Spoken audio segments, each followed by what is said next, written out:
नमो भगवते वासुदेवाय। ओम नमो भगवते वासुदेवाय। ओम नमो भगवते वासुदेवाय। ओम नमो भगवते वासुदेवाय। ओम नमो भगवते वासुदेवाय। ओम नमो भगवते वासुदेवाय। नारायणं नमस्कृतं नरं चैव नरोत्तमं देवीं सरस्वतीं व्यासं ततो जयमुदीरये। नष्टप्रायेषु भद्रेषु नित्यं भागवत सेवया। भगवते उत्तम श्लोके भक्तिर्भवति नष्टकी। मुखं करोति वाचालं पंगो लङ्घयति गिरि। यत्कृपातमहं वन्दे श्रीगुरुदीनतारिणं परमानन्दमाधवं श्रीचैतन्येश्वरं। कृष्णाय वासुदेवाय देवकीनन्दनाय च नन्दगोपकुमाराय गोविन्दाय नमो नमः। हरे कृष्ण। तो आप सभी का स्वागत है।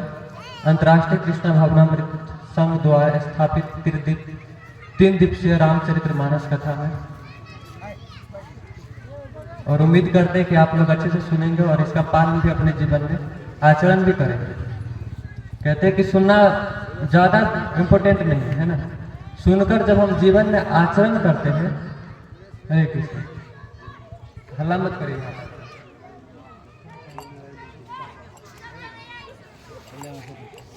कहते हैं कि जब हम सुनते हैं कुछ तो सुनने के बाद उसे आचरण करना चाहिए, जिंदगी में उतारना चाहिए, नहीं तो श्रवण एवं ही केवलम हो जाता है कि हम बार बार सुन रहे हैं लेकिन क्या सुन रहे हैं वो पता नहीं। सुनने के लिए बैठ जाते हैं, सुनते हैं, खूब सुनते हैं, भाव से सुनते हैं, लेकिन जैसे ही यहाँ से जाते हैं फिर वही आचरण करने लगते हैं, है ना। तो इसीलिए जब हम उसे सुने उसे अपने जीवन में आचरण करें, कि हम अपने जीवन में उसे लागू करें। हम यहाँ पे सुनेंगे, बहुत चीज सुनेंगे कि कैसे हमें आचरण करना चाहिए, किस प्रकार शास्त्र के अनुसार हमें जाना चाहिए।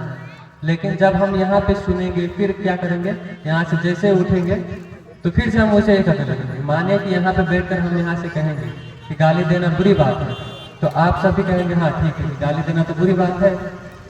तो यहाँ तो कहते हैं कि गाली देना बुरी बात है, गाली नहीं देंगे।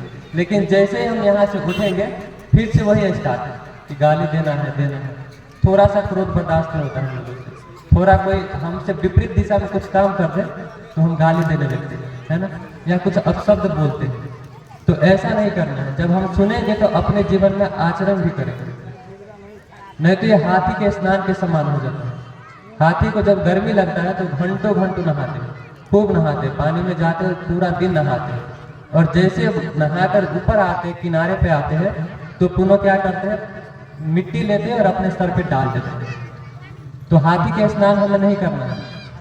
हम मनुष्य है ना, तो मनुष्य का क्या होता है कि 2 तरीका का मनुष्य होता है कि एक को बस इशारा दे दीजिए, बुद्धिमान को इशारा काफी है ना, क्योंकि अगर हम उसे बोल दें कि बाबू ऐसा नहीं करना है तो नहीं करेंगे।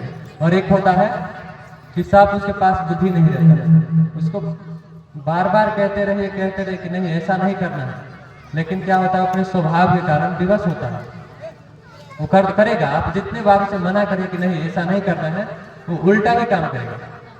तो जब हम रामचरितमानस सुनते हैं, देखिए हमारे हिंदू शास्त्र, हम हिंदू धर्म में 3 शास्त्र हैं, प्रमुख 3 शास्त्र हैं। वैसे तो 18 पुराण है, 4 वेद है, 108 उपनिषद है, लेकिन इसमें से जो 3 शास्त्र है उसे बहुत महत्व दिया गया है। उसे हर एक मनुष्य को सुनना चाहिए और हर एक मनुष्य के घर में वो ग्रंथ होना चाहिए। तो कहेंगे कौन से वो तीनों शास्त्र हैं। तो पहला है भागवतम। भागवतम हमें मरना सिखाता है कि भागवतम हम जब सुनेंगे तो मनुष्य का मृत्यु कैसा हो, किस अवस्था में वो मरे, कैसे कैसे धर्म का आचरण करे, तब क्या होता है भागवतम जी हमें मरणासन धर्म सिखाता है। और जो गीता जी है, जो भगवान अर्जुन को सुनाया था कृष्ण जी ने कुरुक्षेत्र के युद्ध भूमि में, वो हमें जिंदगी में क्या करना है और क्या नहीं करना है वो सिखाते हैं। क्या करने लायक है, क्या करने नहीं चाहिए, कैसे मनुष्य का आचरण होना चाहिए, कैसे उसे धर्म पूर्वक अपना जीवन यापन करना चाहिए। और जो श्री रामचरितमानस जी है वो व्यक्ति का व्यवहारिक ज्ञान सिखाते हैं, उसे समाज में किस प्रकार रहना चाहिए, किस प्रकार अपना एक मर्यादा रहना चाहिए। भगवान रामचंद्र को मर्यादा पुरुषोत्तम श्री रामचंद्र जी कहते हैं, है ना। राम जी यहाँ पे आए थे मर्यादा सिखाने के लिए। मनुष्य तो सब है यहाँ पे, आप भी मनुष्य हो, बाहर जो है गुटखा खाने वाला भी मनुष्य है, शराब पीने वाला भी मनुष्य है ना? और वो सब जीव है। लेकिन कुछ तो होगा ऐसा जो आप लोग यहाँ बैठे और वो लोग कहीं और बैठे हैं, कुछ ऐसा विशेष होगा। जब यहीं पे देखते होंगे आप लोग, कुछ मेला सेला लग जाए, है ना, मेला लगाते हैं, कुछ ऐसा अभद्र काम किया जाए, जैसे कि कुछ नचाया जाए, कुछ ऐसे जो सामाजिक विपरीत प्रतिक्रिया है ऐसा करवाया जाए तो लोग पूरा भर जाते हैं और गांव से भी आ जाते हैं। लेकिन उसी में जब धर्म की बात हो कि नहीं चलो हम सुनते हैं रामचरितमानस सुनना है, रामायण सुनना है, तो लोग नहीं आते हैं। आते हैं इसी गांव में इतने लोग हैं, बस इतने लोग आए हैं, तो ऐसा क्यों होता है? तो कहते हैं कि बहुत जन्मों का जिसका पुण्य उदय होता है वो बस भगवान की कथा सुन सकते हैं। भगवान के नाम ऐसे ही व्यक्ति को अच्छा लगता है जिसको पुण्य बहुत जन्मों के, एक जन्म के नहीं, बहुत जन्म के पुण्य उदय होने के बाद उसे राम जी का, कृष्ण जी का चरित्र अच्छा लगता है।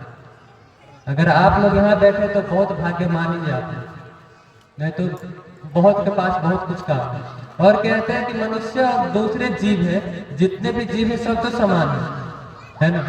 हम लोग को भी कहा जाता है, जब बचपन में पढ़े होंगे आप लोग, तो उसमें कहते हैं कि हम लोग सोशल एनिमल है ना, कि सामाजिक जानवर है। लेकिन वास्तविक में हम लोग जानवर हैं। जानवर से हम लोग कुछ विशेष है, मनुष्य में कुछ विशेष है। शास्त्र में कहा जाता है आहार भय निद्रा, आहार भय निद्रा मैथुनम च समान एक पशु भी न रहा, कि आहार भय और निद्रा ये जो 4 प्रकार के काम है वो तो पशु भी करते हैं ना। आहार मतलब खाना, कि हम सब भी खाते हैं, और जो हमारे घर में गाय भैंसी कुत्ते बिल्ली है वो सब भी खाते हैं। खाते हैं नहीं खाते हैं? आप लोग घर में कुत्ते बिल्ली खाते हैं? सब घर में खाते हैं, है ना। तो कहते हैं कि आहार, जो आहार हम लोग करते हैं वैसे कुत्ते बिल्ली और दूसरे जीव भी करते हैं। तो क्या कहते हैं कि जो आहार है हम भी खाते, दूसरे जीव भी खाते हैं, तो हम उसे श्रेष्ठ है। खाने में भी हम लोग हाथी से पीछे है, हाथी से पीछे ना, हाथी इतना खा सकते हैं, कोई मनुष्य चाहे भी तो हाथी की इतना नहीं खा सकते। और दूसरा कहते हैं निंद्रा, आहार भय, दूसरा डरना है। हम लोग डर करके क्या बनाते हैं, घर बनाते हैं।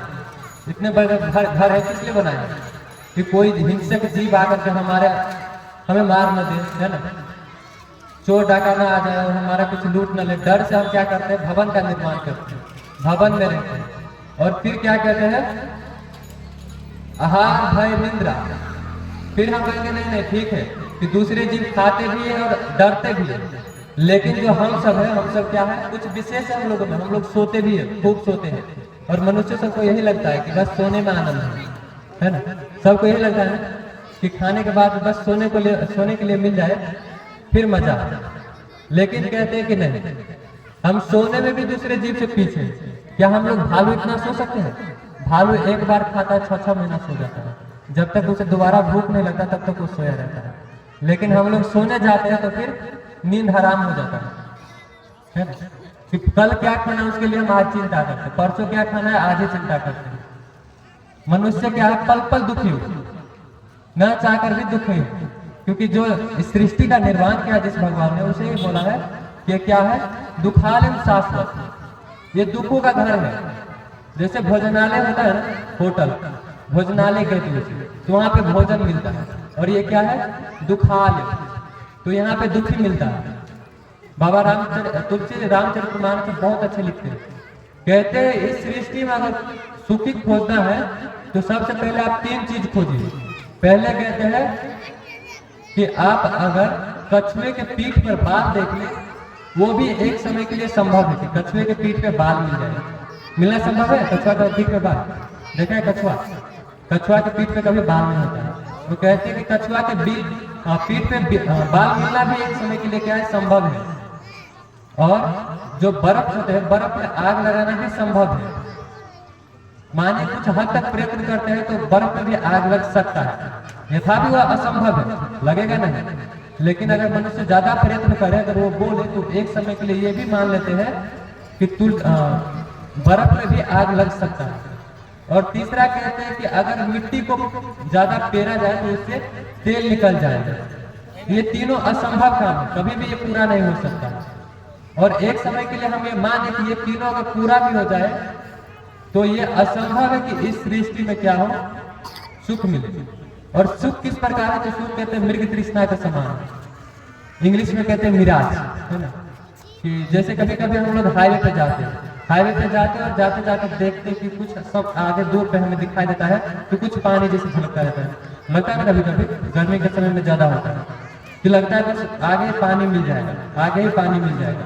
और जितने हम आगे जाते हैं उसके, वो हमसे उतना ही दूर जाता जाता है। तो उसी प्रकार ये मनुष्य जीवन में हम सब क्या कहते हैं कि नहीं, कुछ समय के बाद हमें सुख मिलने वाला है। कुछ समय, बस थोड़ा प्रयत्न और करेंगे सुख मिल जाएगा, थोड़ा और प्रयत्न करेंगे सुख मिल जाएगा। एक छोटा सा जो बच्चा रहता है, वो बच्चा क्या करता है? जब छोटा सा बच्चा स्कूल पढ़ने जाता है तो क्या होता है? पढ़ने गया, पढ़ने जाते तो उस बच्चा से पूछे कि आप सुखी है, तो वो क्या कहेंगे कि नहीं अभी हम सुखी नहीं। कि अभी हम बच्चे हैं ना, जब हम SLC 8 क्लास के बोर्ड दे देंगे तो हम सुखी हो जाएंगे। उसके बाद हम मौजी कि 2 साल में SLC देना है और फिर मम्मी पापा भी कुछ नहीं कहेंगे। अभी छोटा हो, बड़ा भाई पीट देता है, कहीं से भैया आता है वो पीट देता है, मम्मी पापा पीट देते हैं, घर में कोई वैल्यू नहीं है। 3 बजे उठा देते पढ़ने के लिए, छोटा सा पेंट पहना देते और कहते हैं कि जाओ जाओ पूरा दिन स्कूल में रहो। बहुत दुख है, छोटा सा बच्चा कहता है। अब उसी छोटे से बच्चे को थोड़ा बड़ा होने दीजिए, और जब वो बड़ा हो जाएगा तो उससे पूछे कि अब तो तुमने 8 क्लास का बोर्ड भी दे दिया, अब तो सुखी हो गए। तो बच्चा क्या कहेंगे? नहीं कि अब 8 का तो दे दिया, लेकिन आगे भी पढ़ना है, और आगे पढ़ना है। 10 का बोर्ड है, सर पे SLC है, उसमें भी पास करना है, फिर आगे पढ़ना है। ये 2 साल बस पढ़ना है मुझे, 2 साल पढ़ लूंगा फिर मौज है, फिर से +2 करना है, मौज पूरा बिंदास। कि 2 साल बस जितना करना है 2 साल वो 2 साल फिर पढ़ता है, और 2 साल के बाद वो SLC देगा। फिर उससे पूछे कि अब तो 2 आपने SLC भी दे दी, आप खुश है? तो फिर क्या बोलेंगे कि नहीं, अब इंट्रांस की तैयारी करना है ना, कि इंट्रांस देंगे, फिर किसी अच्छे कॉलेज में एडमिशन लेंगे, +2 करेंगे, कि +2 कर लेंगे और फिर खुशी हो जाएंगे। तो फिर वो 2 साल क्या करता है? खूब प्रयत्न करता है, खूब मेहनत करता है। खूब मेहनत करने के बाद क्या करता है? +2 करता है, और +2 करने के बाद फिर से उनसे ये प्रश्न दोहराइए कि क्या आप खुशी है? तो क्या कहेंगे कि नहीं ठीक है, हमने इतना पढ़ा है, पीछे बहुत समय अपना व्यर्थ कर दिया है, और कुछ समय बस और है, बैचलर करेंगे और जब नौकरी मिल जाएगा तो हम खुशी हो जाएंगे। तो बच्चा क्या करेगा? फिर से पढ़ेगा, अच्छे से पढ़ेगा, और 4 साल तक वो पढ़ेगा, है ना। फिर इंजीनियर डॉक्टर बन जाएगा पढ़ के। फिर उसे पूछे कि बुआ आप तो खुश होंगे कि आप तो इंजीनियर हो गए, डॉक्टर हो गए, गाँव में इतना नाम प्रतिष्ठा हो गया आपका कि फलाना का लड़का इतना बड़ा इंजीनियर है, डॉक्टर है, आप तो खुश होंगे। तो कहेंगे कि हाँ थोड़ा हम खुश हैं, लेकिन वैसे खुश तो नहीं है अभी, कि अब तो पढ़ाई कर लिया है, फैमिली वाले ने इतना पैसा लगा दिया है, अब ये पैसे भी सधाना है, जॉब भी चाहिए, कि नहीं अभी खुशी नहीं होती। क्या करेंगे? थोड़ा हम काम कर लेंगे, जब जॉब लग जाएगा फिर हम खुशी हो जाएंगे। तो क्या करने लगते वो? जॉब की तलाश करने लगते। और आप लोगों को पता है कि नेपाल में जॉब खोजना कितना मुश्किल है ना। तो वो जॉब खोजने लगता है, और माने एक समय के लिए उसे जॉब भी मिल गया, वो पैसे भी खूब कमा रहा है। उससे पूछिए कि आप तो अब पैसे भी कमा रहे हैं, डॉक्टर भी हो गए और पैसे भी कमा रहे हैं, अब तो आप खुश है ना? तो बोलेंगे कि नहीं पैसे तो खूब कमा लिए, और पैसे गांव में बहुत, लेकिन पैसे रखने वाला कोई चाहिए, है ना। जब मनुष्य पैसे ज्यादा कमा लेता है तो कहता है ना कि एक ऐसा होना चाहिए जो पैसा रखे। तो कहते हैं कि हाँ ठीक है, लेकिन अभी अकेले फील हो रहा है, कि मुझे लग रहा है कि मैं अकेला हूँ, कि कोई होना चाहिए मेरे साथ ऐसा जो मेरे साथ है, जीवन भर चले, है ना। तो कहेंगे ठीक है कि अब शादी करेंगे, शादी के बाद में पूरा खुश रहूंगा शादी के बाद। फिर वो क्या करता है? शादी कर लेता है, और फिर शादी करने वाले से पूछिए कि आप शादी करके खुश है? तो कहेंगे कि कहाँ खुश है, कि पहले इससे अच्छा ठीक था, कि अकेले था खुश था। अभी शादी कर लिया, पूरा दिन किच होता रहता है, और किच ही नहीं हो रहा है। अब ठीक है, हम शादी कर रहे हैं, लेकिन जो मेरे बुजुर्ग है, घर के गार्जियन है, वो सब कह रहे हैं कि एक छोटा सा नन्हा सा होना चाहिए, जो डैडी डैडी पापा पापा कह के आगे पीछे करे, है ना। जब छोटा सा बच्चा हो जाएगा, एक बच्चा हो जाए, बस हम खुशी हो जाएंगे। तो वो कहते हैं कि ठीक है, चलो बच्चा भी हो जाएगा। कुछ समय वो रहते, फिर बच्चा भी होता है। जब बच्चा छोटा सा हो जाए तो कहते हैं कि अब तो आप खुश है ना, तो फिर से वो कहेंगे कि नहीं कि हम खुश नहीं है, कि अब बच्चा भी हो गया, बीबी भी हो गया। बीबी तो पूरा दिन किच करता रहता है। हम लोग से ज्यादा आप लोग का कि शादी करने के बाद कोई खुश है? आप लोग खुश है शादी के बाद? अभी नहीं बोलेंगे, क्योंकि आप साथ में माता जी होंगे, है ना, तो यहाँ पे बोल देंगे कि नहीं हम खुश नहीं है, तो फिर घर में क्लास लगेगा। ठीक है, ये फिर दीजिए, है ना। तो कहते हैं क्या कि अब बच्चे भी हो गए, बच्चे छोटे छोटे, और कहते हैं कि नहीं ठीक है कि बच्चे तो हो गए, लेकिन अब क्या करें, बच्चे इतना महंगा चल रहा है समय कि 2-3 बेटी हो गई, एक बेटा है, उनको पढ़ाना लिखाना है, समाज में इज्जत प्रतिष्ठा करवाना है। अभी हम खुश नहीं है, इनको पढ़ा लिखा देंगे फिर हम खुशी होंगे। और वो इतने में कहेंगे कि आप भक्ति कर लीजिए, तो कहेंगे भक्ति शक्ति हमारे लिए नहीं, कि हम लोग गृहस्थ है, हम लोग को पति पत्नी सबको देखना पड़ता है, बाबा सबको फ्री टाइम रहता है, भजन फूट जाता है ना। लेकिन क्या बाबा का जिम्मेदारी है बस भक्ति करना है? हम लोग यहाँ पे फंसे नहीं है। तो यहाँ पे कोई क्या है सुखी नहीं है, सब क्या है दुखी है। और सबको यही लगता रहता है कि बस कुछ समय के बाद हमें सुख मिलने वाला है, बस मिलने ही वाला है। सबको यह अनुभव होगा कि जैसे ही क्या होता है, महीना सैलरी आने वाला रहता है ना, तो सबको लगता है कि बस सैलरी आ जाए, पूरा पैसा ही पैसा होगा, सुखी। और आज सैलरी आया, कल आके फिर से वही कि पैसे तो कहाँ है हमारे पास, थोड़ा और पैसा होता तो शायद खुशी होता है। तो इसीलिए यहाँ पे कोई क्या है सुखी नहीं है। तो हम जब यहाँ पे सुखी नहीं है, तो यहाँ से निकलने के लिए कहीं जहाँ सुख मिल रहा है वहां जाना चाहिए। जब हमें पता है यहाँ पे दुख है, तो दुख वाले घर में क्यों रहना है? जब हमें पता है कि यहाँ पे मुझे खराबी होगा, कोई पीटेगा मुझे यहाँ पे, तो यहाँ से निकलते हैं। तो निकलेंगे कहाँ जाएंगे? तो कहते हैं हमें निकलने के लिए, यहाँ से निकलने के लिए ऐसे जगह जाना चाहिए जहाँ खुशी हो, आनंद हो सब। तो इसे जगह पता लगाने के लिए हमें क्या करना चाहिए? धर्म के साथ चलना पड़ेगा। कहीं अच्छे जगह जाने के लिए अच्छा पैसा होना चाहिए, है ना। माने कि किसी को अगर अच्छे होटल में रुकना है तो अच्छा पैसा होना चाहिए, अच्छा व्यवहार होना चाहिए। तो इसीलिए क्या करना पड़ेगा? अच्छा कमाना पड़ेगा। तो इधर तो भौतिक जगह दुनिया के लिए हमें पैसा चाहिए, लेकिन आध्यात्मिक के लिए क्या चाहिए? पुण्य चाहिए, या सुकृति चाहिए, या भगवान के पूर्ण रूप से शरणागति होना चाहिए। और इसके लिए क्या करना पड़ेगा? हमें बार बार भगवान को याद करना पड़ेगा, बार बार भगवान को स्मरण करना पड़ेगा, भगवान से प्रार्थना करना पड़ेगा कि हे प्रभु हम यहाँ पे फंस गए, हमें निकालिए यहाँ से। और ये ज्ञान कब होगा? तो कहते हैं जब हम अपने जो शास्त्र है उसको पढ़ेंगे सुनेंगे, फिर हमें क्या होगा इसका बारे में पता लगेगा। और जब पता लगेगा तो हम कर सकते हैं क्या? धर्म के साथ रह सकते हैं। तो कहते हैं कि आहार निद्रा भय मैथुन समान एक पशु भी नराना। ये सब हम अगर कर रहे तो ये चारे चीज कर रहे क्या? आहार खा रहे, डर रहे, सो रहे और मैथुन यानी कि बच्चा पैदा कर रहे। तो ये तो दूसरे जीव भी कर रहे, हमें ऐसा क्या विशेष है? देखिए एक छोटा सा एग्जाम्पल लेते हैं, गाय है, सबके घर में गाय भैंसी होगा। तो गाय भी खाती है ना, गाय खाती है। गाय को अगर पीटने जाए तो वो भी डरते हैं, टाइम आने पर रात में वो भी सो जाती है, और समय आने पे बच्चा वो भी जन्माती है। और हम भी वही कर रहे हैं, खा रहे, सो रहे, डर रहे और बच्चा जन्मा रहे। तो कुछ विशेष है? हम सभी तो कैसे हो गए? जानवर के समान ही हो गए। जब यही चार काम कर रहे हैं तो भगवान ने हमें ये मनुष्य शरीर क्यों दिया?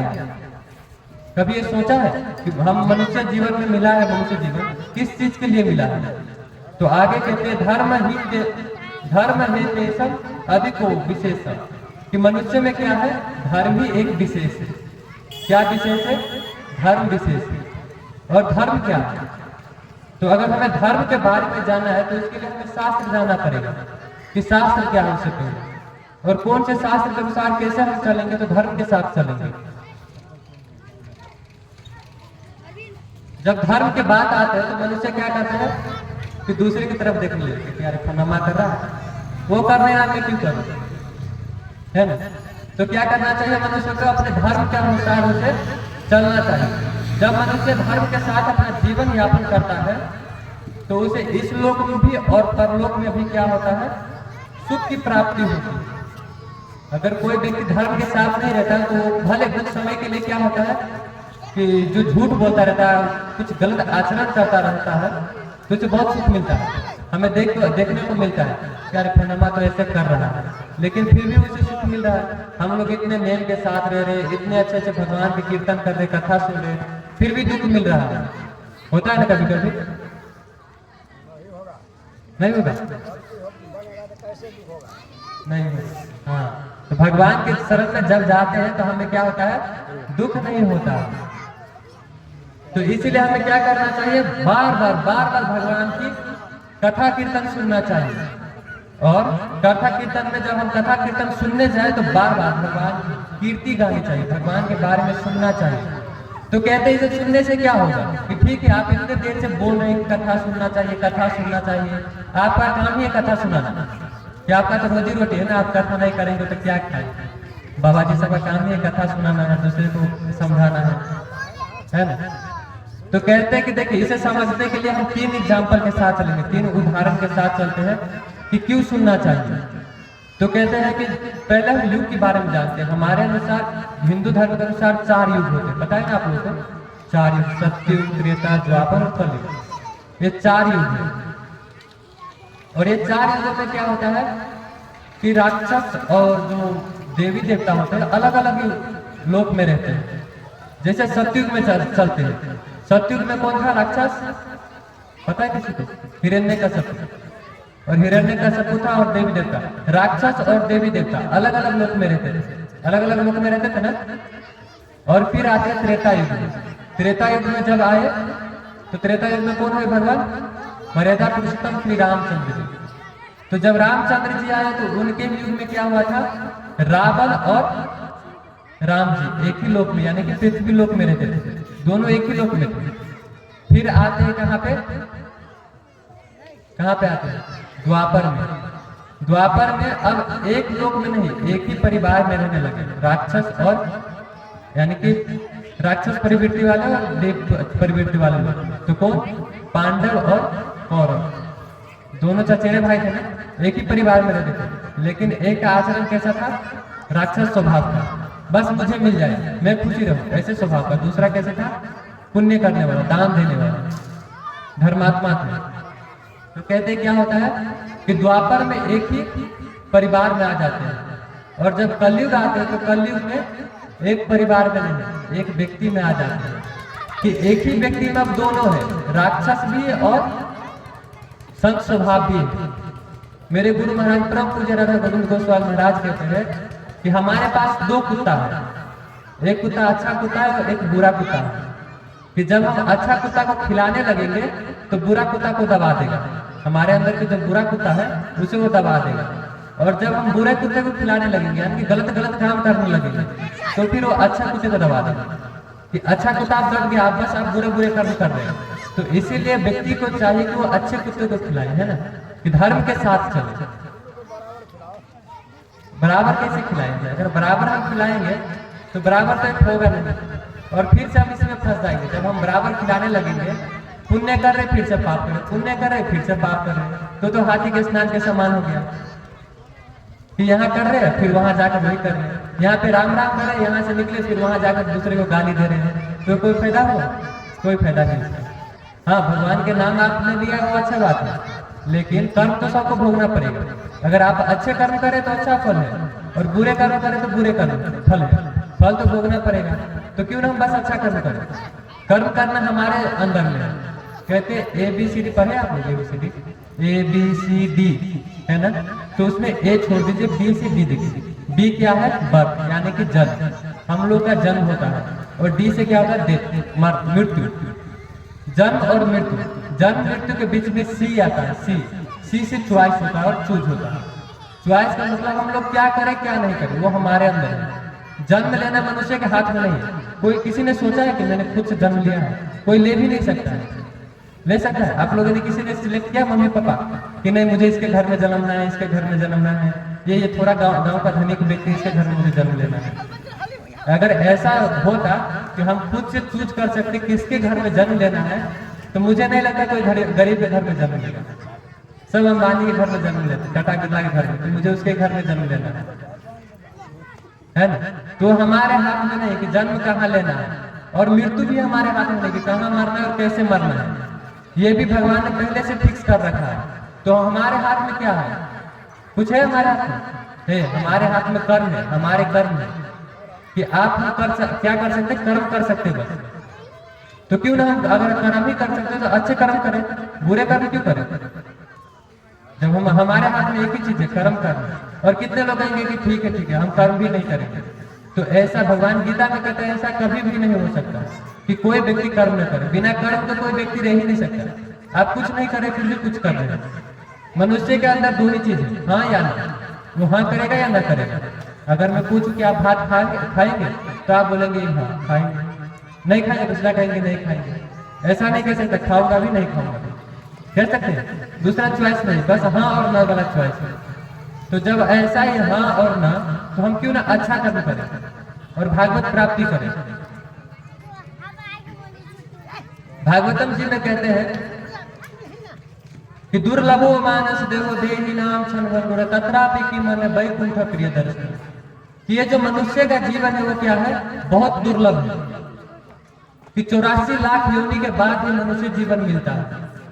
ऐसे नहीं मिलता है। 84 लाख योनि हम पार करेंगे उसके बाद मनुष्य जीवन मिलता है। क्या कहते हैं? दुर्लभो मानस देवो देहि नाम क्षणभंगुर। कि ये क्या है? क्षणभंगुर है। दुर्लभ तो है लेकिन क्षणभंगुर भी है। क्षण क्षण हम मर रहे हैं। हम बढ़ रहे हैं कि मर रहे हैं? हम मर रहे हैं ना। हर एक क्षण कुछ न कुछ हमारी आयु छीन हो रहा है। जो समय हम अभी बिता रहे हैं वो कब होगा? ये समय आने वाला है? नहीं आने वाला है। जिंदगी का ये समय बीत गया, जो बीत गया सो बीत गया, अब वापस नहीं आने वाला। तो क्या है ये? दुर्लभ है। और दुर्लभ में भी क्या है? क्षणभंगुर है। कि दुर्लभो मानस देहो देहि नाम क्षणभंगुर तत्रापि कि मन वैकुंठ प्रिय दर्शन। और उसमें भी क्या है कि भगवान के प्रिय भक्त और भगवान के बारे में सुनना बहुत मुश्किल है। सबको ये नसीब नहीं होता है। कहते हैं कलयुग में दो चीज बहुत मुश्किल है, लोग जाकर भी नहीं कर पाते हैं। तो कहते हैं क्या क्या? तो एक स्व अध्ययन, कि स्वयं से पढ़ना। जब हम स्वयं से पढ़ने के लिए बैठते हैं तो बहुत कष्ट होता है कि स्वयं से व्यक्ति पढ़ भी नहीं सकता। ठीक है। हरे कृष्णा कृष्णा कृष्णा हरे हरे, हरे राम राम राम हरे हरे। देखिए यहाँ पे कथा चल रहा है ना, कथा के बीच में लोग आएंगे जाएंगे। अगर हमारा ध्यान उधर जाएगा तो फिर हम कथा नहीं सुन पाएंगे, है ना। तो इसीलिए कथा सुनना चाहिए ध्यान के साथ। एक छोटा सा स्टोरी सुनाता हूँ, कथा कैसा सुनना चाहिए।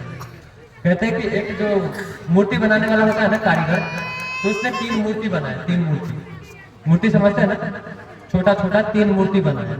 और तीनों मूर्ति एक समान है, देखने में एक समान है, एक ही साइज का है, वस्त्र भी एक समान धारण करा देते हैं कि एक ही समान कपड़ा भी पहना है उसने, और बैठा दिया, सबको एक समान बैठा दिया। और रेट अलग अलग है, किसी का रेट कुछ नहीं, फ्री में। एक का रेट है 100 रुपया और दूसरा का रेट है 1000 रुपया, और एक है फ्री में, दूसरा है 10 रुपया का और तीसरा है 1000 रुपया का। और कंडीशन ये रख दिया है कि कोई व्यक्ति अगर 1000 रुपया वाला मूर्ति लेता है ना तो उसे दोनों मूर्ति फ्री दे दिया जाएगा। तो एक व्यक्ति जा रहा था उस रोड से, तो पूछते कि मूर्ति कैसे है, तो कहते कि ये वाला जो मूर्ति है ये 1000 रुपया का मूर्ति है।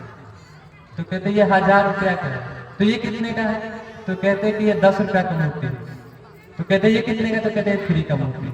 कि जो ये 1000 रुपया वाला मूर्ति लेगा उसे 10 रुपया वाला ये दोनों मूर्ति फ्री में मिल जाएगा। तो व्यक्ति को बहुत आश्चर्य होता है, यार ऐसा क्या है कि तीनों देखने में एक समान लग रहा है, वस्त्र भी एक समान धारण किए हैं, और एक ही व्यक्ति ने बनाया, एक ही कलर है, लेकिन अलग अलग भाव इसका क्यों? तो व्यक्ति पूछते कि ऐसा क्यों है? तो जो कारीगर थे वो कहते कि रुको, मैं बोल के नहीं करके दिखाता हूँ। तो एक लकड़ी लेते हैं और लकड़ी लेकर के क्या करते हैं, जो मूर्ति बनाए थे ना, मूर्ति के कान में डालते हैं, इस कान से डालते हैं और इस कान से निकाल देते हैं। तो कहते कि देखो जो ये फ्री का मूर्ति है ना, वो कथा में बैठता है, इस कान से सुनता है और इस कान से निकाल देता है। तो कहते कि अभी दूसरा मूर्ति कौन सा है जिसका 100 रुपया प्राइज है, तो कहते कि इसको भी दिखाते हैं। तो क्या करते हैं, कान से लकड़ी डालते हैं और जैसे ही कान से डालते हैं तो वो मुंह से निकल जाते हैं। तो कहते हैं कि देख लो ये मूर्ति की खासियत ये है कि कान से सुनेगा और जो सुना है तोती की तरह जाकर के किसी और को सुना देगा। तो इसीलिए थोड़ा इसका प्राइस बढ़ गया, ये 100 रुपया चला गया। तो कहते इसका 1000 रुपया क्यों रखते हैं, दोनों को तो समझ में आया कि एक के कान से निकल जाता है, दूसरे के मुंह से निकलता है। तो कहते हैं तीसरा मूर्ति इसको भी दिखाता हूँ। तो जैसे ही कान से लकड़ी डालते हैं तो लकड़ी सबसे पहले उसके हृदय में जाती है, भीतर जाते हैं अंदर, और अंदर से फिर मुख से निकलते हैं। तो कहते हैं इसीलिए इसका 1000 रुपया कि क्या है कि पहले इसने सुना, स्वयं सुना, और सुनने के बाद इसने अपने हृदय में उसको विराजमान किया, खुद आचरण किया, और आचरण करने के बाद जब दूसरे को सुना रहा है तो इसीलिए इसका जो प्राइस है वो 1000 रुपया हो गया। तो हमें कैसा मूर्ति बनना है, 10 रुपया वाला या फ्री वाला कि 1000 रुपया वाला? 1000 रुपया वाला बनना है ना सबको, कि अगर हम 1000 रुपया वाला मूर्ति बनेंगे तो जो सुनने वाले होंगे ऑटोमेटिक आ जाएंगे। कहीं भी आप जाइए, आप बोलने स्टार्ट करेंगे तो लोग सुनने के लिए बैठ जाएंगे, है ना। तो इसीलिए पहले हमें क्या करना पड़ेगा, खुद सुनना पड़ेगा। क्या कहते हैं, सर्वनम कीर्तनम विष्णु स्मरणम पाद सेवनम अर्चनम दासम साख्यम आत्मनिवेदनम, कि पहले हमें खुद से सुनना पड़ेगा, श्रवण करेंगे, भगवान के बारे में खूब सुनना है, और सुनने के बाद कीर्तन करना है, और कीर्तन करके भगवान को स्मरण करना है, बार बार भगवान को अपने चिंतन में लाना है। तो कहाँ पे थे हम लोग कि कथा में क्या होता है कि हमें 1000 रुपया वाला मूर्ति बनना है, ना कि 10 रुपया वाला, 20 रुपया वाला। अगर हम जब कथा सुन रहे हो, भगवान के बारे में चर्चा हो रहा हो, और वो बीच में जब बार बार मोबाइल ऐसे ध्यान में आए, मोबाइल चाहे कोई ऐसा व्यक्ति जो हमें बार बार याद आ रहा है, चिंतन उसका हो रहा है कि नहीं वो घर पे कैसी होगी, है ना, क्या खाई होगी, क्या कर रही होगी, मुझे याद कर रही होगी कि नहीं, तो उस व्यक्ति को त्याग देना चाहिए, उसे त्याग देना चाहिए, पूरा कथा उसे त्याग दीजिए। मोबाइल आपको बार बार परेशान कर रहा है तो मोबाइल को साइड में रख दीजिए। उतना समझिए, जब भगवान कृष्ण जी का जन्म हुआ था तो सब वहाँ के जितने लोग थे वो क्या कर रहे थे, खूब भाव से भगवान के लिए कीर्तन कर रहे थे, कथा कर रहे थे, और खूब अच्छे से कीर्तन गा कर नाच रहे थे, सब नाच रहे थे, मग्न हो रहे थे। और इतने में आप लोग देखोगे टीवी सीरियल में पूतना आ जाती है, और पूतना खूब सच सबर के आते हैं, इतने सच सबर के आते हैं कि वर्णन आता है भागवतम जी में कि वो साक्षात लक्ष्मी देवी लग रही थी, कि जो उसे देख रहा था ना उसे मन में आते थे, बाप इतना सुंदर, इससे मेरी शादी हो जाए तो अच्छा रहता है।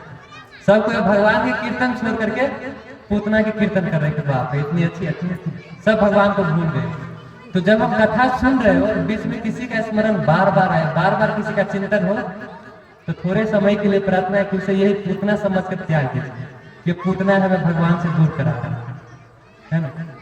तो हमें क्या करना चाहिए, बार बार भगवान की कथा कीर्तन सुनना चाहिए और धर्म के साथ आचरण करना चाहिए। और जब धर्म के बारे में बात आते हैं तो लोग क्या करने लगते हैं कि हम कट्टर हिंदू हैं, है ना, हम कट्टर मुस्लिम हैं, कि हम ये पंथ से, हम वो पंथ से, लेकिन हमें कुछ पता नहीं।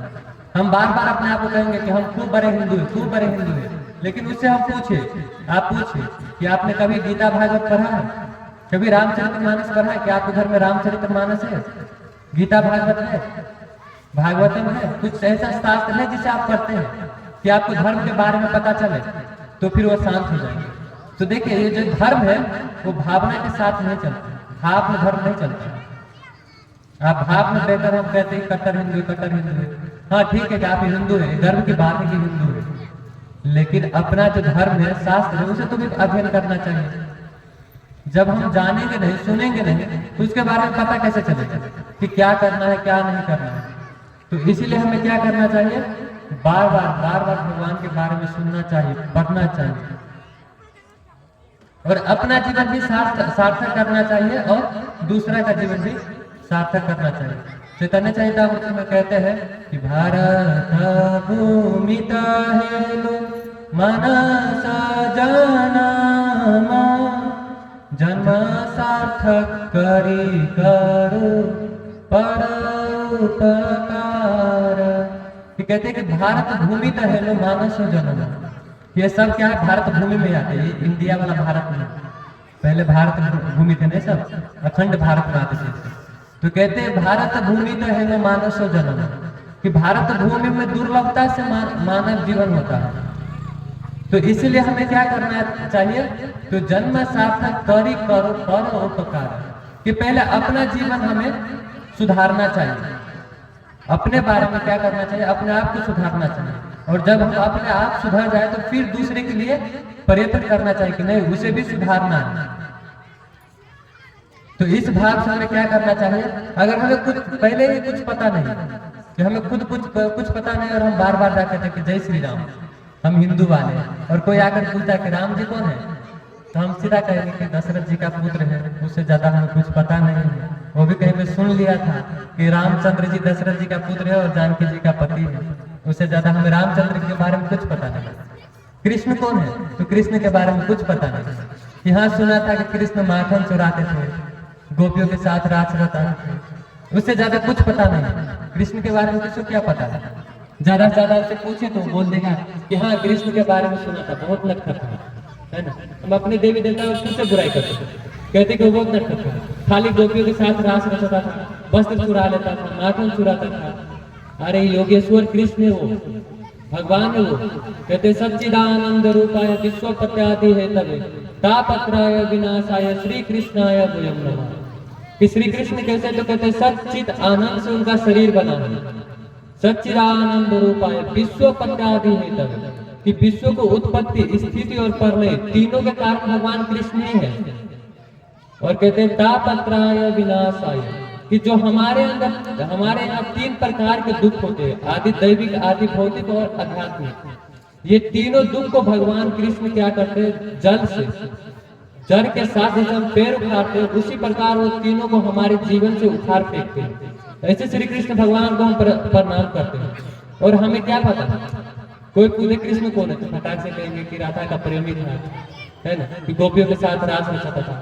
बहुत दुख होता है जब ये लोग कहते हैं, क्योंकि आपको तत्वों के बारे में कुछ पता नहीं, बस कहीं से देख लिया, किसी ने सुन दिया है, गलत अफवाह है, तो हम वही प्रचार करने लगे। तो इसीलिए हमें क्या करना चाहिए, धर्म शास्त्र को पढ़ना चाहिए और आचरण करना चाहिए। तो कहते हैं कि ठीक है कि हम धर्म शास्त्र सुनेंगे, लेकिन कलयुग का जो लोग है वो क्या है, लोभी हो गए, है ना।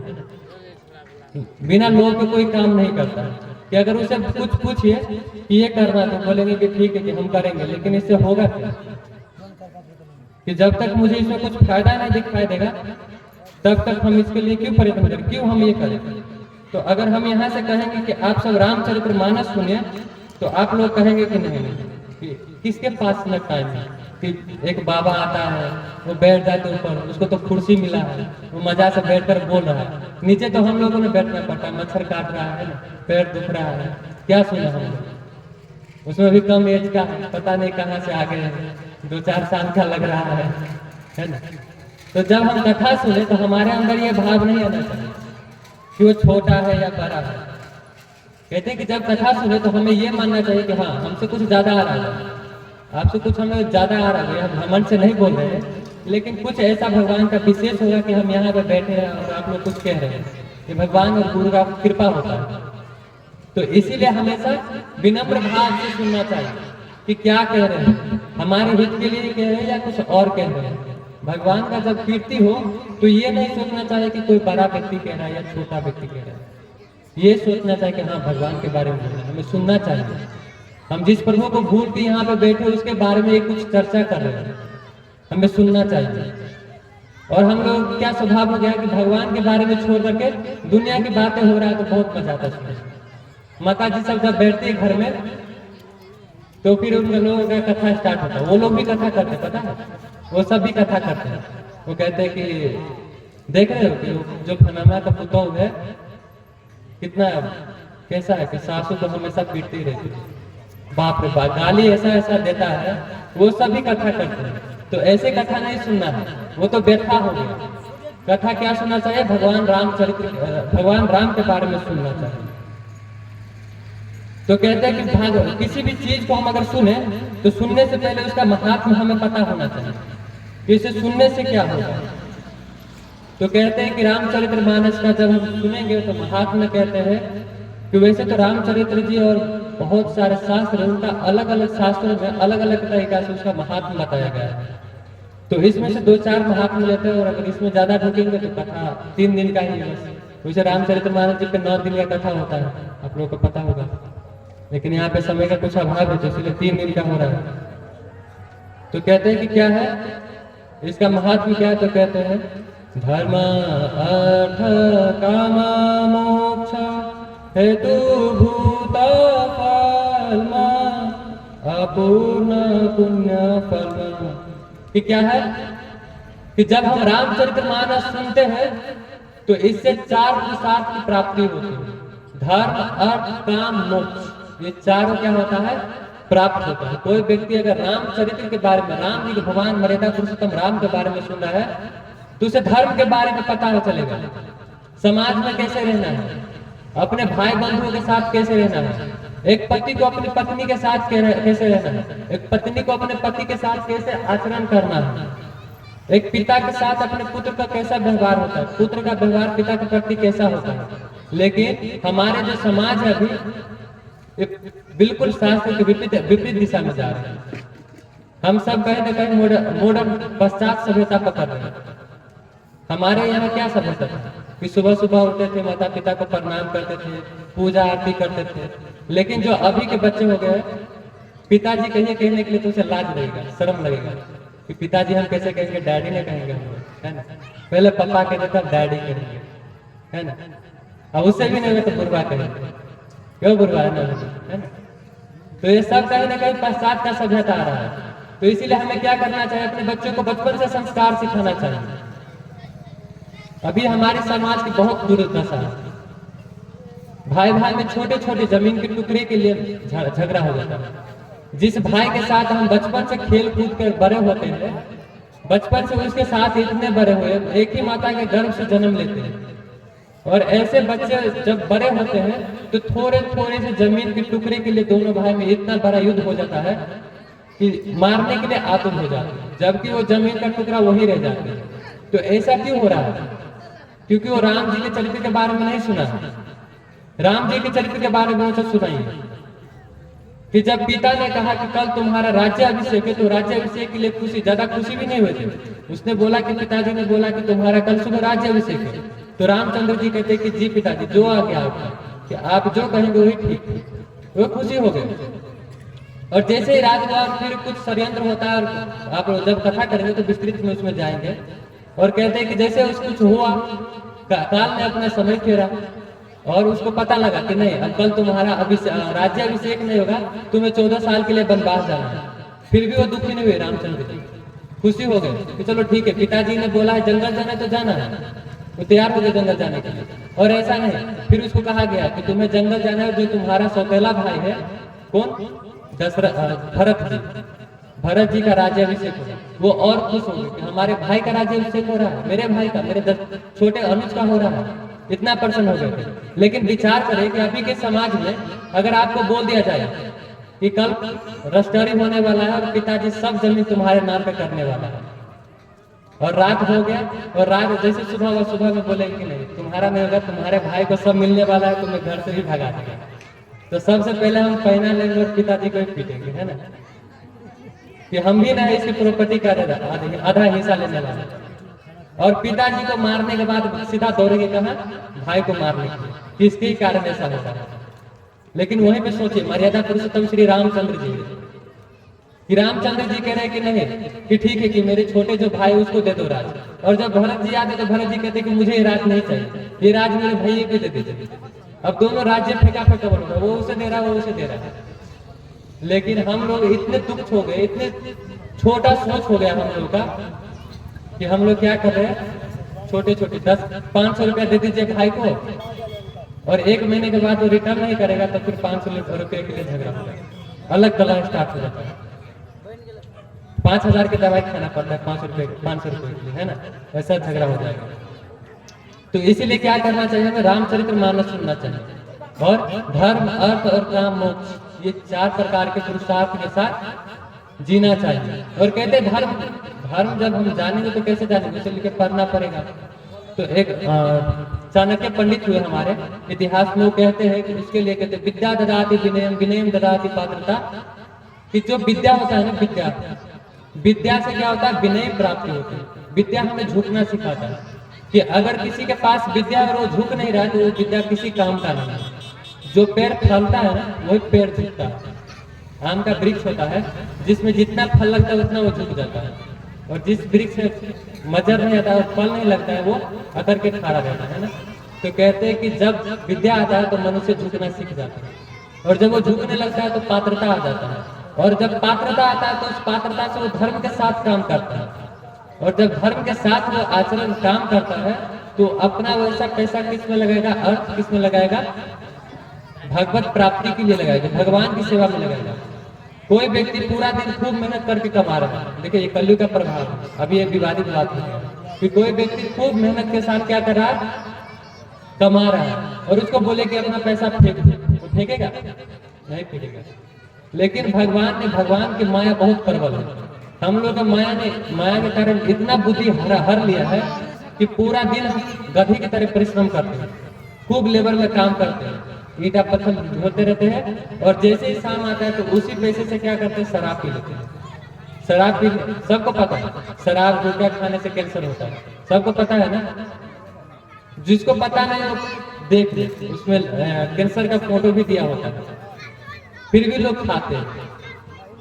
और उसी में कहिए, यहाँ पे आप लोग बहुत अच्छा आयोजित किए हैं कथा, उसमें कहिए कि चलो कथा सुनते हैं, कुछ सहयोग अगर चाहिए आप लोगों से कि कथा होने वाले कुछ चंदा दे दीजिए, तो बोले पैसा कहाँ है हमारे पास। और वही व्यक्ति जब शाम होगा तो 500 या 1000 रुपये की शराब पिलाने के लिए तैयार है, आपको बोलेगा कि चलिए हम ही पिलाएंगे आपको। तो इसलिए हमें क्या करना चाहिए कि जो व्यक्ति धर्म के साथ पैसा कमाता है वो धर्म में ही लगाता है, और जब अपना धर्म में पैसा लगाते हैं तो उससे क्या होता है, मोक्ष की प्राप्ति होती है। फिर से इसे सृष्टि में नहीं आना पड़ता है। कहते हैं सृष्टि में जो है 4 प्रकार के दुख बतलाए गए हैं कि जन्म, मृत्यु, जरा, व्याधि। ये जो 4 प्रकार के दुख है सबको ग्रसित किया, सबको पकड़ लिया, कहीं ना कहीं सबको पकड़ लिया है। जो जन्म है, जन्म में भी बहुत कष्ट होता है। कहते हैं कि जब एक बच्चा अपने माता के गर्भ में होता है तो उसे बहुत कष्ट के साथ जीवन यापन करना पड़ता है। जब माता के गर्भ में 9 महीना रहता है तो पेट में क्या रहता है, मल मूत्र है। हमारे शरीर में क्या है, रक्त, मांस, हड्डी, मल मूत्र, कफ, वायु, पित्त, उसके बीच में बच्चा है। और जब वो बच्चा जन्म लेता है तो देखा उसके छाला कैसा होता है, कितना नाजुक होता है। तो कहते हैं उस छाला में छोटे छोटे कीड़े मकोड़े काटते हैं, और वो भगवान से प्रार्थना करते हैं कि हे प्रभु कि हमने बहुत अपराध किए थे, बहुत अपराध किए, इसीलिए हम फंस गए। हम यहाँ पे शपथ लेते हैं, आपसे प्रार्थना करते हैं कि हे प्रभु इस माता के गर्भ से हमें सजीवन निकाल दीजिए, सही सलामत हमें निकाल दीजिए यहाँ से, हम खूब भक्ति करेंगे। हम सब ने भगवान से ये प्रार्थना किया था कि प्रभु हम जैसे माता के गर्भ से बाहर निकलेंगे तो खूब आपकी भक्ति करेंगे। लेकिन जैसे माता के गर्भ से बाहर निकलते हैं तो कहते हैं भगवान की माया हमें पकड़ लेती है। भगवान की माया बहुत प्रबल है। भगवान गीता में कहते हैं मम माया दुरंत है, कि जो मेरी माया है ना उसका कोई पार नहीं पा सकता, कहीं ना कहीं पकड़ लेता है, हमेशा पकड़ लेता है। एक कवि है, उस कवि ने 2 छंद बहुत अच्छे लिखे, मुझे खास करके मुझे बहुत पसंद है। उसमें एक पहला छंद वो लिखते हैं कि रक्त मांस हड्डी के ढेर पे गढ़ा हुआ है चांद, देख उसी की सुंदरता हो जाती नींद हराम, ये माया तेरी बहुत कठिन है राम। कि जो मनुष्य का शरीर है वो कैसा है, तो रक्त मांस हड्डी इसी से बना है ना, कोई व्यक्ति किसी और चीज से बना है। हमारे अंदर क्या है, रक्त मांस हड्डी। कहते हैं रक्त मांस हड्डी के ढेर पे गढ़ा हुआ है चांद, देख इसी की सुंदरता हो जाती नींद हराम, ये माया तेरी बहुत कठिन है राम। कि रक्त मांस हड्डी के टुकड़ा है, और इस पे भगवान ने बहुत अच्छा क्या क्या पैकिंग करते हैं। अगर शरीर से छाला हटा दिया जाए और ऐसे खड़ा रख दिया जाए तो मनुष्य को देखकर भूत भी डर जाएगा कि बाप रे ये क्या है, हम भूत नहीं डरेंगे, भूत हमसे डर जाएगा, इतना भयानक लगेगा। कभी सोचा है कि छाला हटने के बाद हम लोग कैसे लगेंगे देखने के लिए? तो कहते हैं कि क्या है, रक्त मांस हड्डी के टुकड़े, और इसमें शाम का ऊपर से भगवान ने एक शाम दे करके लपेट दिया है, और इसी की सुंदरता हम जब देखते हैं तो रात रात की नींद हराम हो जाती है। कि कोई लड़का है और किसी लड़की को देख लिया, या कोई लड़की है किसी सुंदर लड़का को देख लिया, तो है तो रक्त मांस हड्डी का, सबको पता है कि इसके अंदर भी मल मूत्र भरा पड़ा है। जब ये थूकेगा तो थूक ही निकलेगा, थोड़ा कटेगा तो खून ही निकलेगा, मल मूत्र ही निकलेगा इसका शरीर से। लेकिन कहते हैं कि ये छाला दे करके ना सब क्या हो जाता है, मोहित हो जाते हैं और रात रात की नींद हराम हो जाता है उनको। जब देखते थे कहते बाप रे कितना सुंदर थी वो, कि आज मेला में मैंने देखा, उसको देखते ही देखते रह गए, पूरा रात उसका चिंतन करेगा, पूरा दिन वो सोचेगा उसके बारे में। तो भगवान की माया इतनी प्रबल है। कहते हैं मृत्यु देखता है औरों की रोज सवेरे शाम, भवन बनाता है ऐसे जैसे हरदम यही मुकाम, ये माया तेरी बहुत कठिन है राम। है ना कि हम रोज सुबह शाम क्या करते हैं, मृत्यु देखते हैं। एक दो दिन में किसी न किसी का मृत्यु देखते हैं। और जब कोई मरता है तो बहुत बैरागी आता है, मरने के बाद बैरागी आता है ना, हम लोग कहते हैं कि अरे हमें भी एक दिन यहाँ से जाना है, कि सब यहाँ पे मरने के लिए ही आया है। और इस भाव से क्या करते हैं, हमें खूब बैरागी आता है कि नहीं नहीं, यहाँ पे तो टेम्पोररी ना आए हैं, हमें यहाँ से जाना है। और जब मरते हैं तो वहाँ पे सब ज्ञानी बन जाते हैं, सब एक दूसरे को समझाने लगते हैं। मुझे खास करके वहाँ पे बहुत अच्छा लगता है, वैसे दुख की बात है, लेकिन जब वहाँ पे लोग समझाने लगते हैं, एक दूसरे को समझाते रहते हैं, तो मुझे ठीक लगता है कि हाँ कुछ क्षण के लिए बैरागी तो आया। कहते हैं कि देखो कि फनामा ठीक ही मर गए, हम लोग को भी मरना है, पता नहीं ये शरीर कब छूटेगा। और जब मरते हैं तो आगे आगे जाते हैं, कहते राम नाम सत्य, राम नाम सत्य। तभी हम जोर जोर से कहते हैं राम नाम सत्य है। और जैसे वहां से बाहर आए तो फिर से क्या करते हैं, भवन बनाने में लग जाते हैं कि नहीं नहीं घर बनाना है, पकड़ लेते हैं ना, माया फिर हमें पकड़ लेते हैं।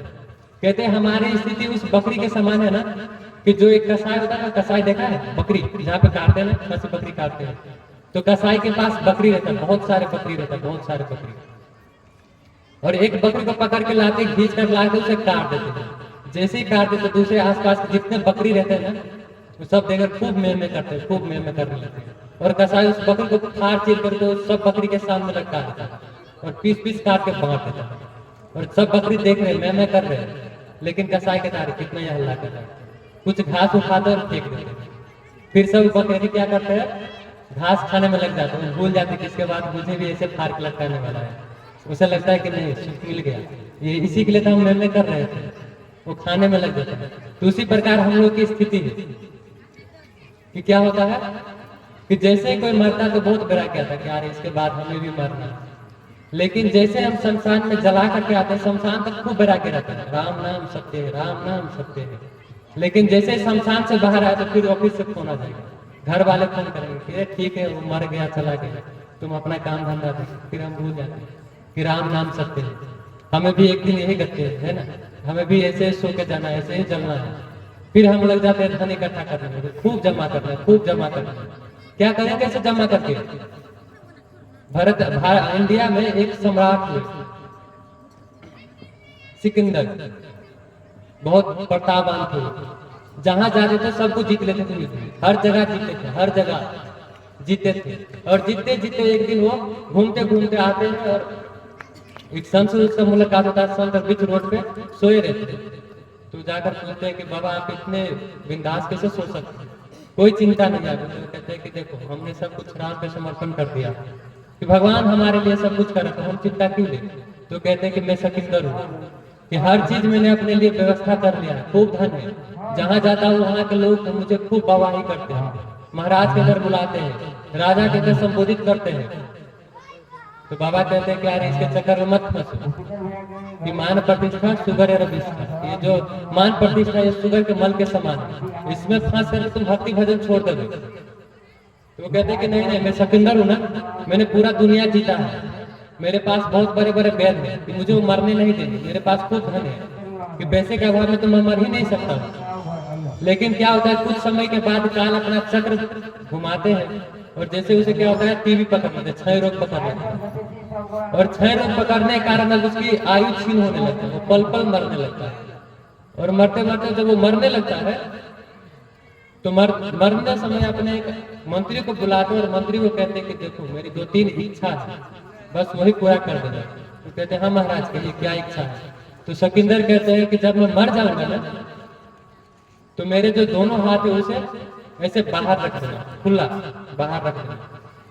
और दूसरा कि जितने भी मेरे जो वैद्य है यानी कि डॉक्टर सब है, डॉक्टर सब कांधे पे मेरी अस्थि रख देना, आगे आगे डॉक्टर को चलाना, और जो धन है उसे फेंकते चलना।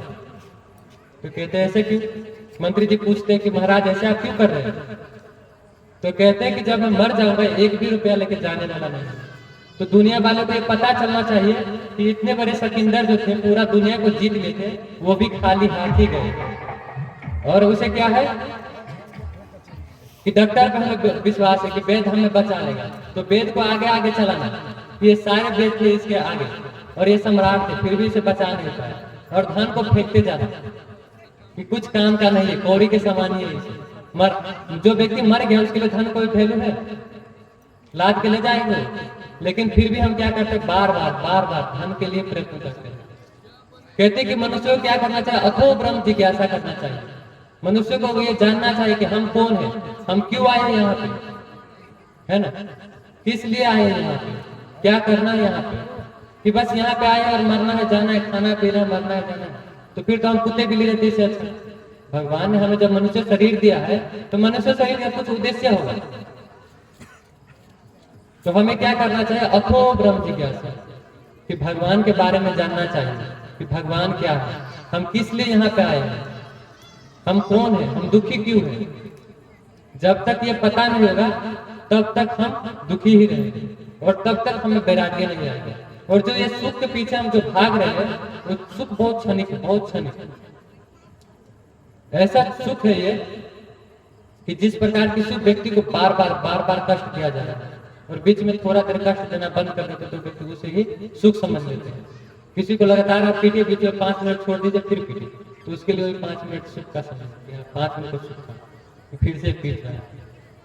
ये भागवतम जी में वर्णन आता है कि एक बार क्या होता है कि जो धृतराष्ट्र थे, महाभारत युद्ध खत्म होते हैं और युद्ध खत्म होने के बाद धृतराष्ट्र को कहते हैं कि विदुर जी आते हैं, तीर्थ यात्रा करते हैं और विदुर जी कहते हैं कि प्रभु कि चलिए कि आप क्या है दूसरे के टुकड़े पे पल रहे हैं, जिसने आपका पुत्र का वध किया है आप उसी के टुकड़े पे खा रहे हैं। यही पांडव मिलकर आपके पुत्र का एक पुत्र का वध किया है, लेकिन फिर भी आप इनके टुकड़े पे पल रहे हैं। तो वो कहते हैं कि अरे नहीं जाना, तो घर में आसक्त हो जाते हैं। कहते हैं कि ठीक है मुझे यहीं पे रहना है, कि यहीं पे बस रह करके खूब राज्य का भोग करना है। तो विदुर जी कहते हैं कि नहीं, इसको तो कैसे भी करके क्या करना चाहिए, वैराग्य तो लाना चाहिए।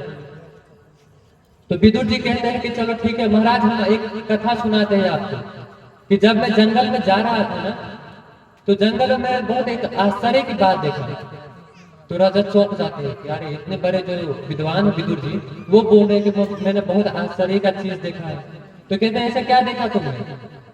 तो कहते कि महाराज मैं जैसे जंगल में जा रहा था तो एक व्यक्ति मेरे सामने से दौड़ते दौड़ते जब भाग रहा था, एक व्यक्ति मेरे सामने से दौड़ते दौड़ते भाग रहा था।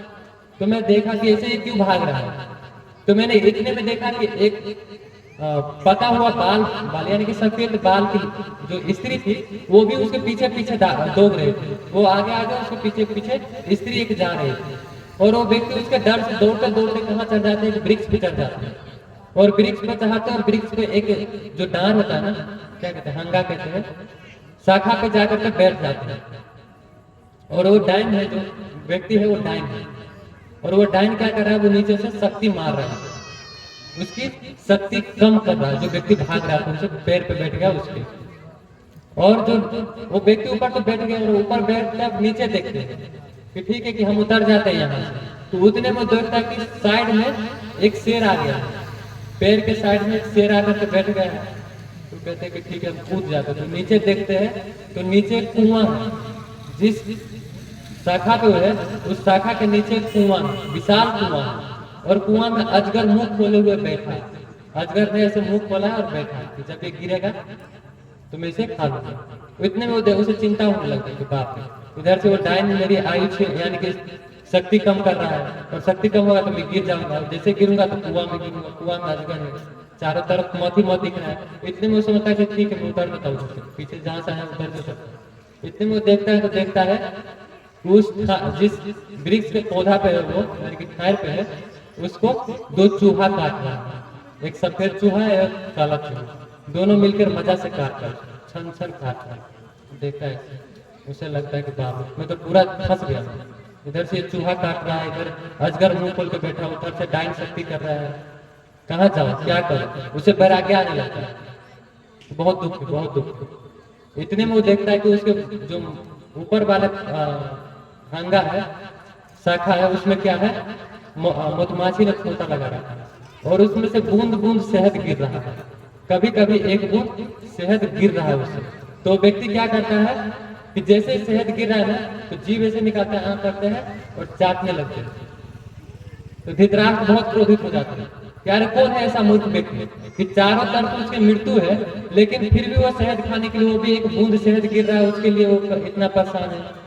तो कहते हैं कि महाराज वो दूसरा कोई नहीं, वो सब हम हैं, हम ही लोग हैं वो सब। कि हम लोग जब से जन्मे हम भाग रहे हैं, और जो ये आयु है, यानी कि जो वो डायन हमारे पीछे पीछे आ रही है, वो और कोई नहीं, हमारी आयु है। हम बढ़ रहे हैं ना, तो हमारी शक्ति वो धीरे धीरे चूस रही है। और भागते भागते हम एक वृक्ष पे आकर बैठ जाते हैं, एक खांगा पे आकर बैठ गए, डाल पे आकर बैठ गए।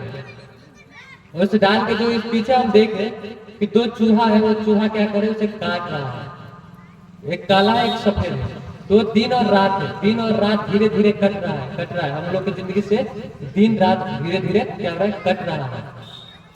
और जो अजगर मुंह खोल के बैठा वो कौन है, हमारी मृत्यु। जिस दिन वो दिन रात वाला चूहा ने पूरा दायर कर दिया, तो हम नहीं चाहेंगे, फिर भी हमें उस खड्डा में गिरना पड़ेगा। और जैसे हम खड्डा में गिरेंगे तो काल रूपी अजगर का ग्रास बन जाएगा और वो हमें खा लेंगे। और वो जो बीच बीच में क्या हो रहा था, थोड़ा थोड़ा शहद गिर रहा था, वो शहद क्या है, सुख है।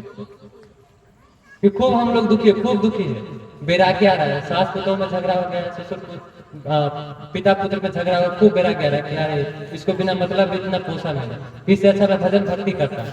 और खूब बैराग्य आ गया है, बीच में आकर एक छोटा सा बच्चा कह देंगे कि दादाजी कैसे है आप, तो फिर खुशी हो जाएगी कि ठीक है, कि बेटा ना नालायक निकला, पोता अच्छा, फिर हम घर गृहस्थी में लग जाते हैं। तो इसीलिए क्या करना चाहिए, हमें भगवान के बारे में सुनना चाहिए।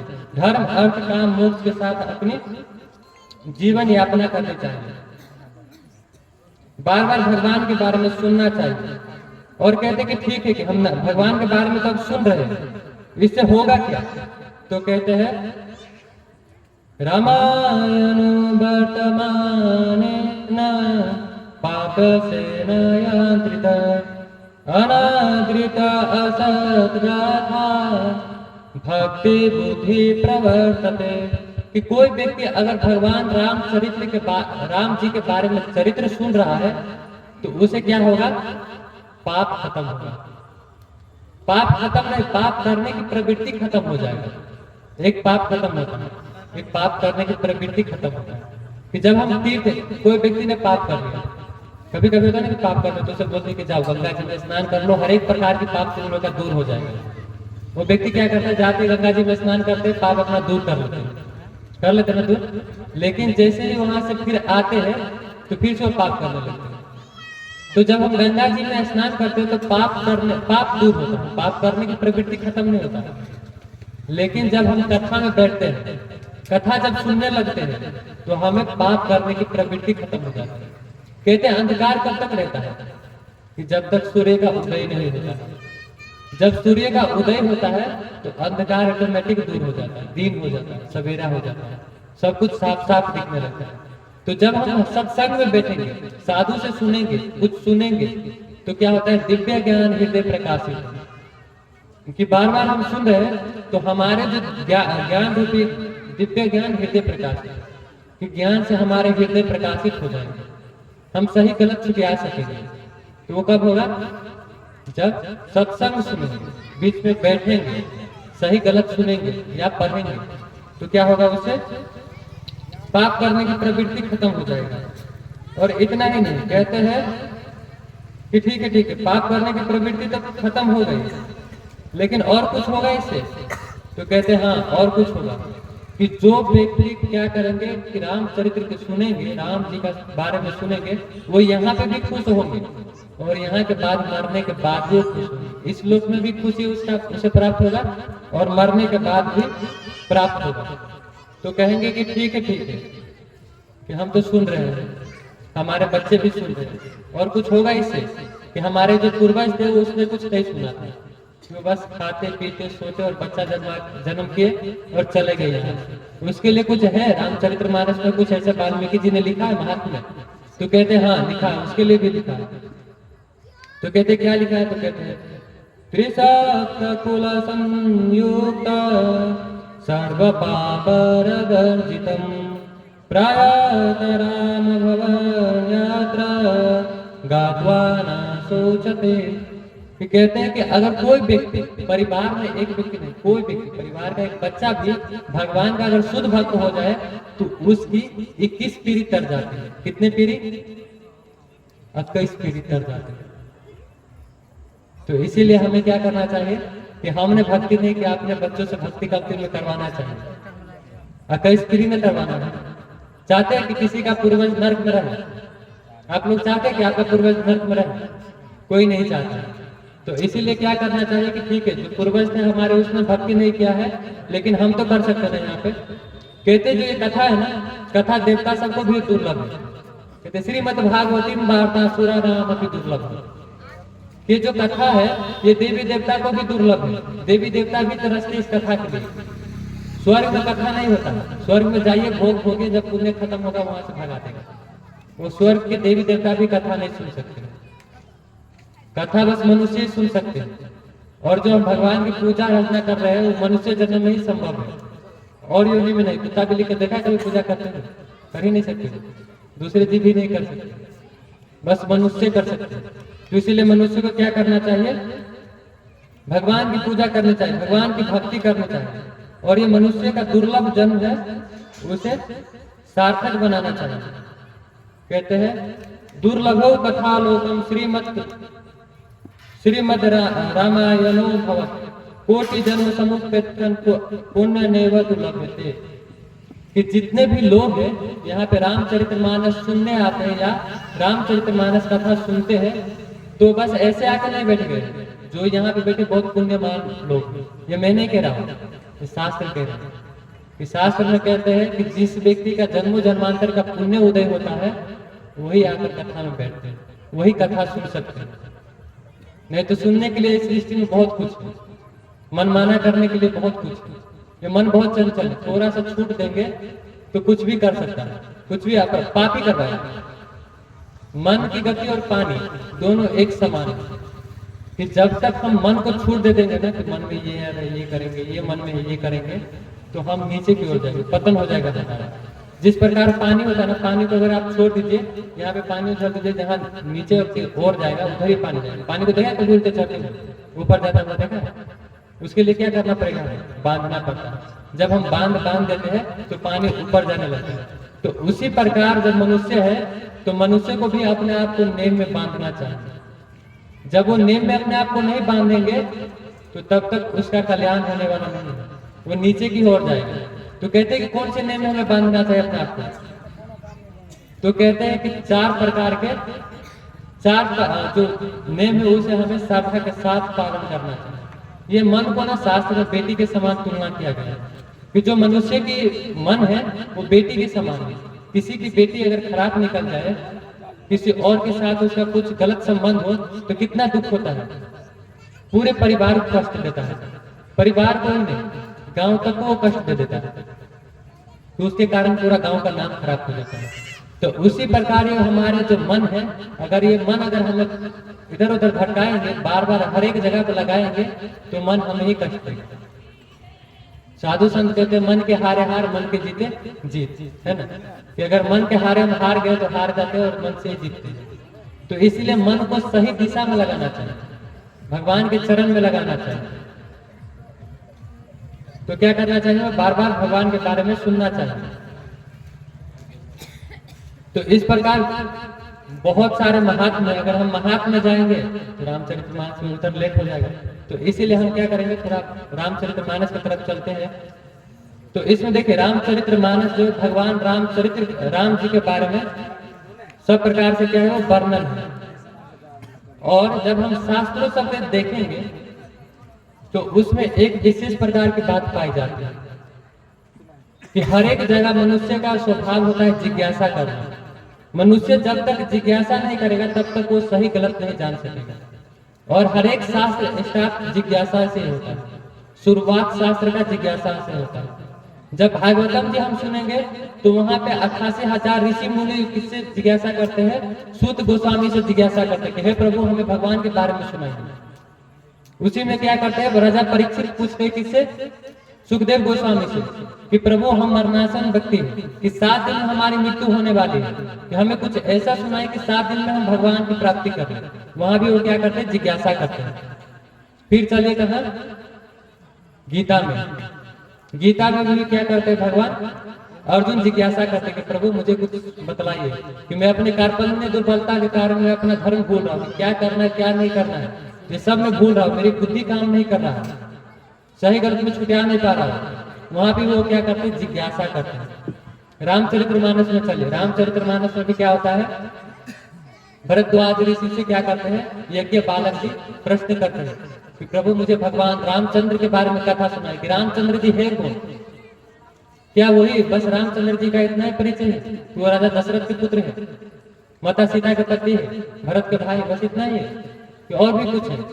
कहते कि जो व्यक्ति भगवान के बारे में जानते वही भगवान के बारे में सुनने में इच्छुक होते, जो कुछ नहीं जानते वो सुनने में से लगते कि क्या बोल रहा है, क्यों बोल रहा है, उसे कुछ पता नहीं। तो क्या है? उसे बार बार सुनना चाहिए। किसके बारे में? भगवान के बारे में। तो जब हम भगवान के बारे में सुनने लगते हैं तो क्या होता है कि कहते हैं कि बिन प्रतीति होत न प्रीति बिन कि जब हम बार बार भगवान के बारे में सुनने लगते हैं, जानने लगते हैं, तो जानने के बाद ही प्रीति होता है कि और इच्छा होता है सुनने की। तो हमारे शास्त्र में जब हम देखते हैं तो जो 7 अंक उसका बहुत प्रधानता है। जो हमारे जन्म में से देखिए सब कुछ में 7 अंक है, 7 अंक का बहुत प्रधानता है। हमारे यहाँ कितने दिन होता है? 7 दिन। हम लोग कितने दिन जिएंगे? 7 दिन। 7 दिन से ज्यादा कोई नहीं जीने वाला, 7 दिन ही नहीं जिएंगे। कोई बोला कि नहीं हम इसे ज्यादा जिएंगे, तो हफ्ता के 7 ही दिन में हमें मरना है। संडे मंडे ट्यूसडे फ्राइडे है ना, रवि सोम मंगल बुध बृहस्पति शुक्र शनि, इसी में मरना है, इसी 7 दिन में मरना है, इसे भी अलग मरना है। कहते कितने समुद्र है? 7 समुद्र है ना।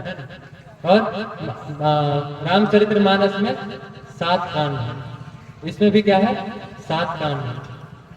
हर एक जगह क्या है? 7 की प्रधानता है। भागवतम जी का कथा भी 7 ही दिन होता है। और राजा परीक्षित 7 दिन में ही अपना शरीर त्यागे थे, भागवत धाम गए। तो कहीं ना कहीं ये 7 दिन की बहुत प्रधानता है हमारे यहाँ, लकी नंबर माना जाता है 7। तो यहाँ पे क्या है? बाबा तुलसी क्या करते हैं?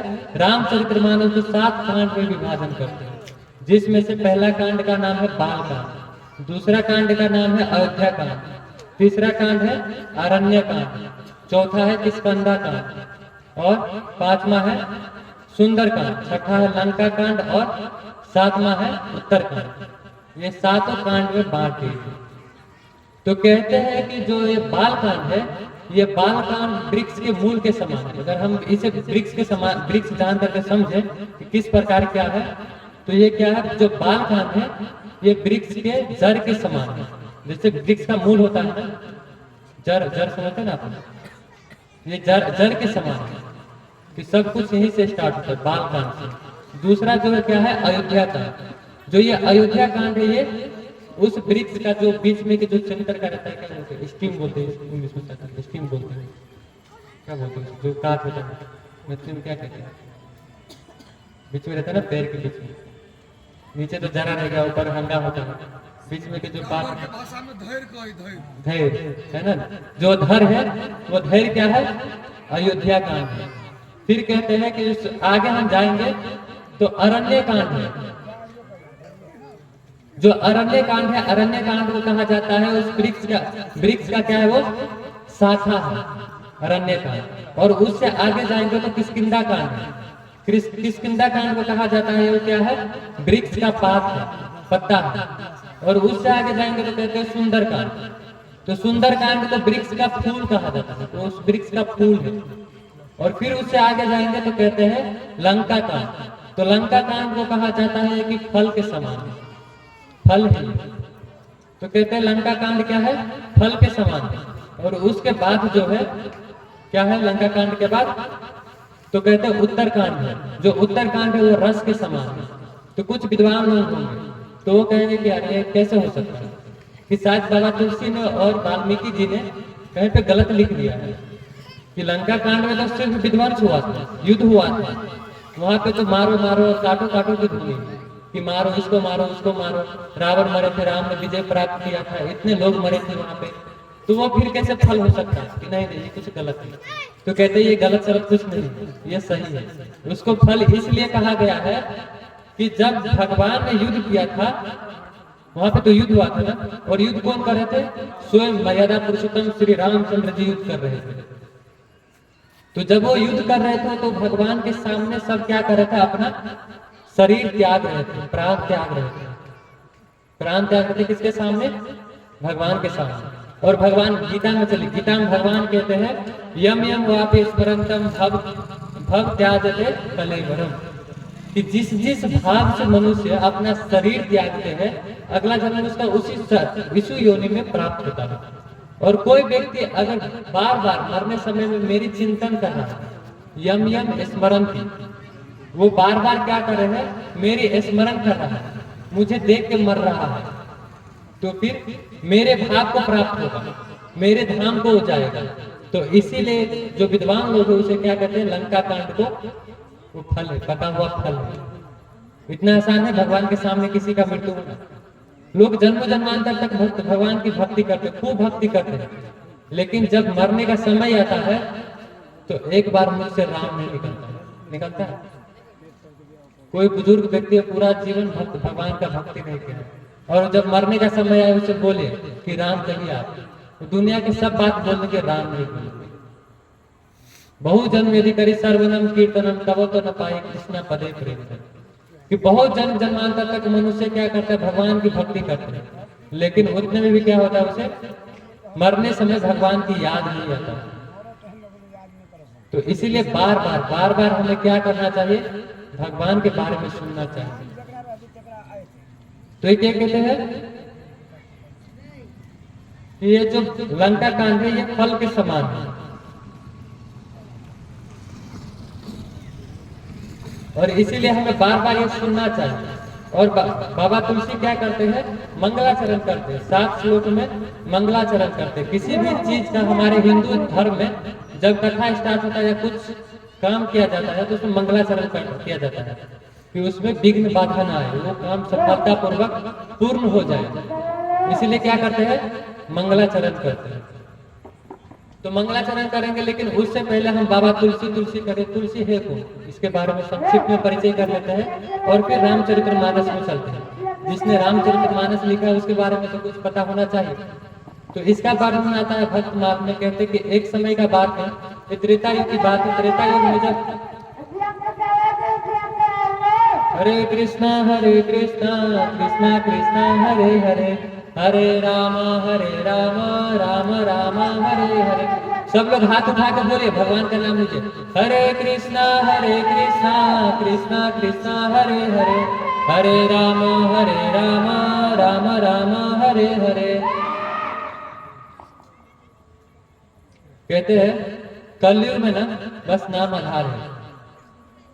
जब कलयुग आए थे यहाँ पे, द्वापर के बाद कलयुग राजा परीक्षित के पास, तो राजा परीक्षित उसे चाहते तो मार देते, लेकिन राजा परीक्षित देखते हैं तो कहते हैं, क्या देखते हैं, तो कहते हैं कलेर दोष निधि राजन अस्ति एक महान गुण कीर्तन देव कृष्णस्य मुक्त संग परम ब्रज। कि कहते हैं कि यूं तो कलयुग दोषों का खजाना है, कलयुग में दोष ही दोष है, खाली खराबे है, लेकिन कहते हैं कलेर दोष निधि राजन अस्ति एक महान गुण, कि इसमें एक महान गुण है। तो कहते हैं कौन सा गुण है वो महान गुण, तो कहते हैं कीर्तन देव कृष्ण से मुक्त संग परम ब्रज, कि अगर कोई भगवान कृष्ण का, राम का नाम ले रहा है ना तो उसकी मुक्ति निश्चित है। तो इसीलिए कभी भी मौका मिले तो जोर जोर से करना चाहिए, भगवान का नाम जोर जोर से लेना चाहिए, लजाना नहीं चाहिए। क्यों लजाए? हमारे माता पिता है वो, हमारे साथ संबंध है उसका। हम गर्व से कहेंगे कि हम ठाकुर जी के हैं और ठाकुर जी हमारे हैं, है ना।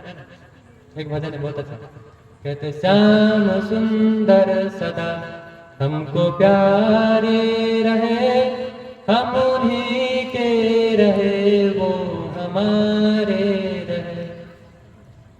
कि श्याम सुंदर हमको प्यारे रहे, हम उन्हीं के रहे वो हमारे रहे। हम दोनों का बहुत गहरा संबंध है भगवान के साथ। हम संबंध बोले इसीलिए यहाँ पे आए। भागवतम जी में कहते हैं कोनु राजन इंद्रियवान मुकुंद चरणाम्बुज न भजते सर्वतो मृत्यु।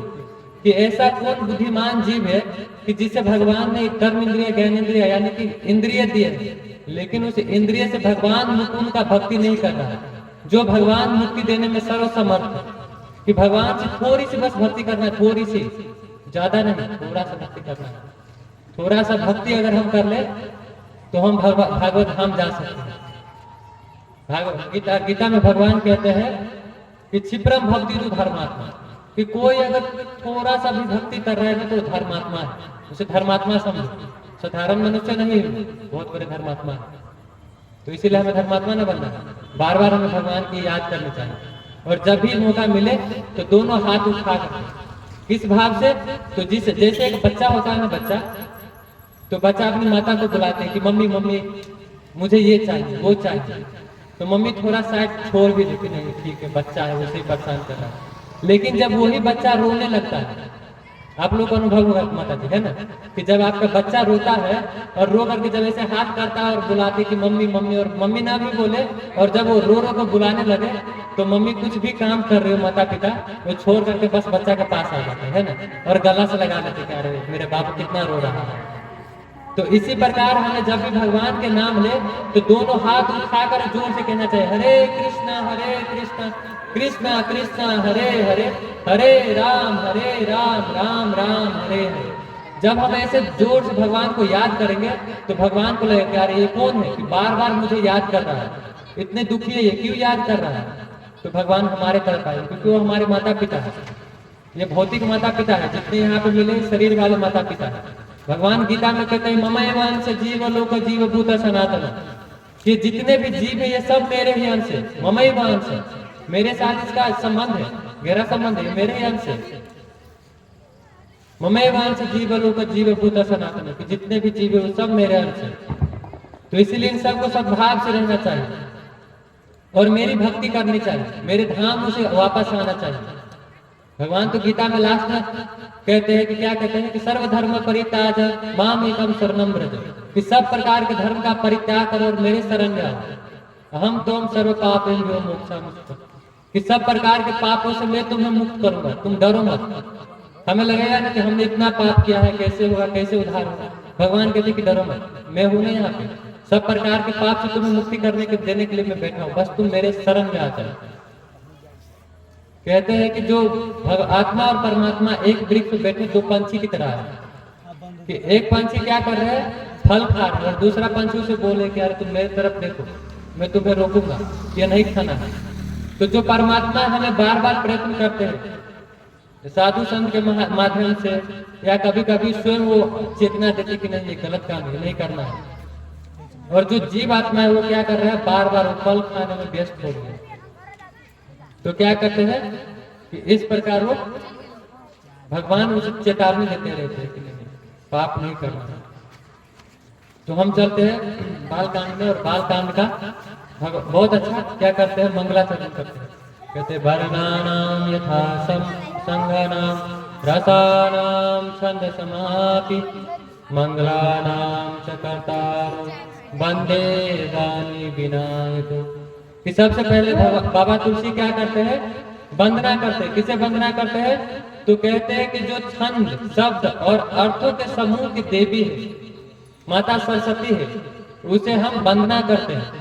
और उसके बाद कहते हैं वंदे वाणी विनायक, कि हम गणपति भगवान गणेश को हम क्या करते हैं, वंदना करते हैं। उसकी वंदना करते हैं कि जो हमारे जो कार्य चल रहा है, रामचरितमानस चल रहा है, उसमें विघ्न उत्पन्न हो। और देवी सरस्वती से इसलिए वंदना करते हैं कि जब हम ये रामचरितमानस बोले और लिखे तो कुछ ऐसी त्रुटि ना हो जाए कि हम भगवान के प्रति अपराध करते। तो इसीलिए क्या करते हैं, शुरू में माता सरस्वती की वंदना करते हैं और उसके बाद गजानंद गणपति गणेश जी का वंदना करते हैं। फिर कहते हैं दूसरे श्लोक में वो वंदना करते हैं, कहते भवानी शंकरो वंदे श्रद्धा विश्वास रूपिणी, कि हम भगवान शंकर और माता पार्वती की वंदना करते हैं जो किसके समान है, श्रद्धा और विश्वास रूपिणों। भवानी शंकरो वंदे श्रद्धा विश्वास रूपिणी, कि श्रद्धा विश्वास रूपिणी जो कौन है, भवानी और शंकर जी, हम उन दोनों को प्रणाम करते हैं। जब भी हम कथा को सुने या कहीं सत्संग में जाए तो ये दो चीज की प्रधानता होती है, एक तो श्रद्धा और दूसरा विश्वास। कि श्रद्धा के साथ हमें सुनना चाहिए और विश्वास होना चाहिए कि हाँ, जब ये शास्त्र में लिखा है और कोई ऐसा व्यक्ति बोल रहा है जो शास्त्र पढ़ा है तो ये सही होगा, ये विश्वास होना चाहिए। हाँ, अगर कुछ संदेह आए तो उसे पूछना चाहिए, जिज्ञासा करना चाहिए। तो क्या करते हैं, हम श्रद्धा और विश्वास रूपिणी शंकर जी और भवानी को नमस्कार करते हैं। फिर तीसरे श्लोक में क्या कहते हैं,